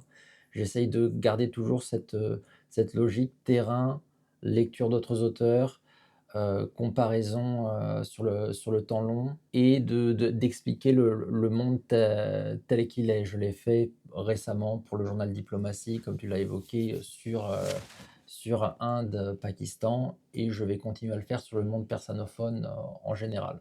De toute façon, dès que tu veux te reposer, il y a toujours des gens qui se foutent sur la gueule, donc à un Exactement. moment donné, il y aura toujours besoin de toi et tu auras toujours du boulot. Oui, en tant que géopolitologue et en tant que consultant, oui, ça je me fais peu de soucis, hélas. Bon, bah, écoute, en tout cas, merci, d'avoir encore, accordé de ton temps, à l'émission, d'avoir fait le déplacement aussi, parce que, bah, c'est cool quand même d'être venu jusqu'à moi. C'est sympa, j'ai envie de revoir un peu Tours, donc moi ça me plaît. Je reviens quand tu veux, fais attention. Ah bah, écoute, voilà, entre, l'Inde et le Pakistan, peut-être qu'on fera ça, l'année prochaine. On va se dire qu'une fois par an, on se fait, voilà, on se fait 2 heures, on fait un petit point comme ça, enfin Faudra que je te ramène des petites choses pakistanaises également. ah bah, écoute avec grand plaisir. Merci encore, hein. Pour ceux qui, nous suivent actuellement, je vous remercie aussi d'avoir, participer à cette émission. On remercie Louis, bien Ah évidemment, oui. pour la préparation de l'émission, pour la structuration du fil qui nous aide, hein, toujours à faire des émissions de bonne qualité. Sur ce, on va mettre fin à cette émission. Salut tout le monde!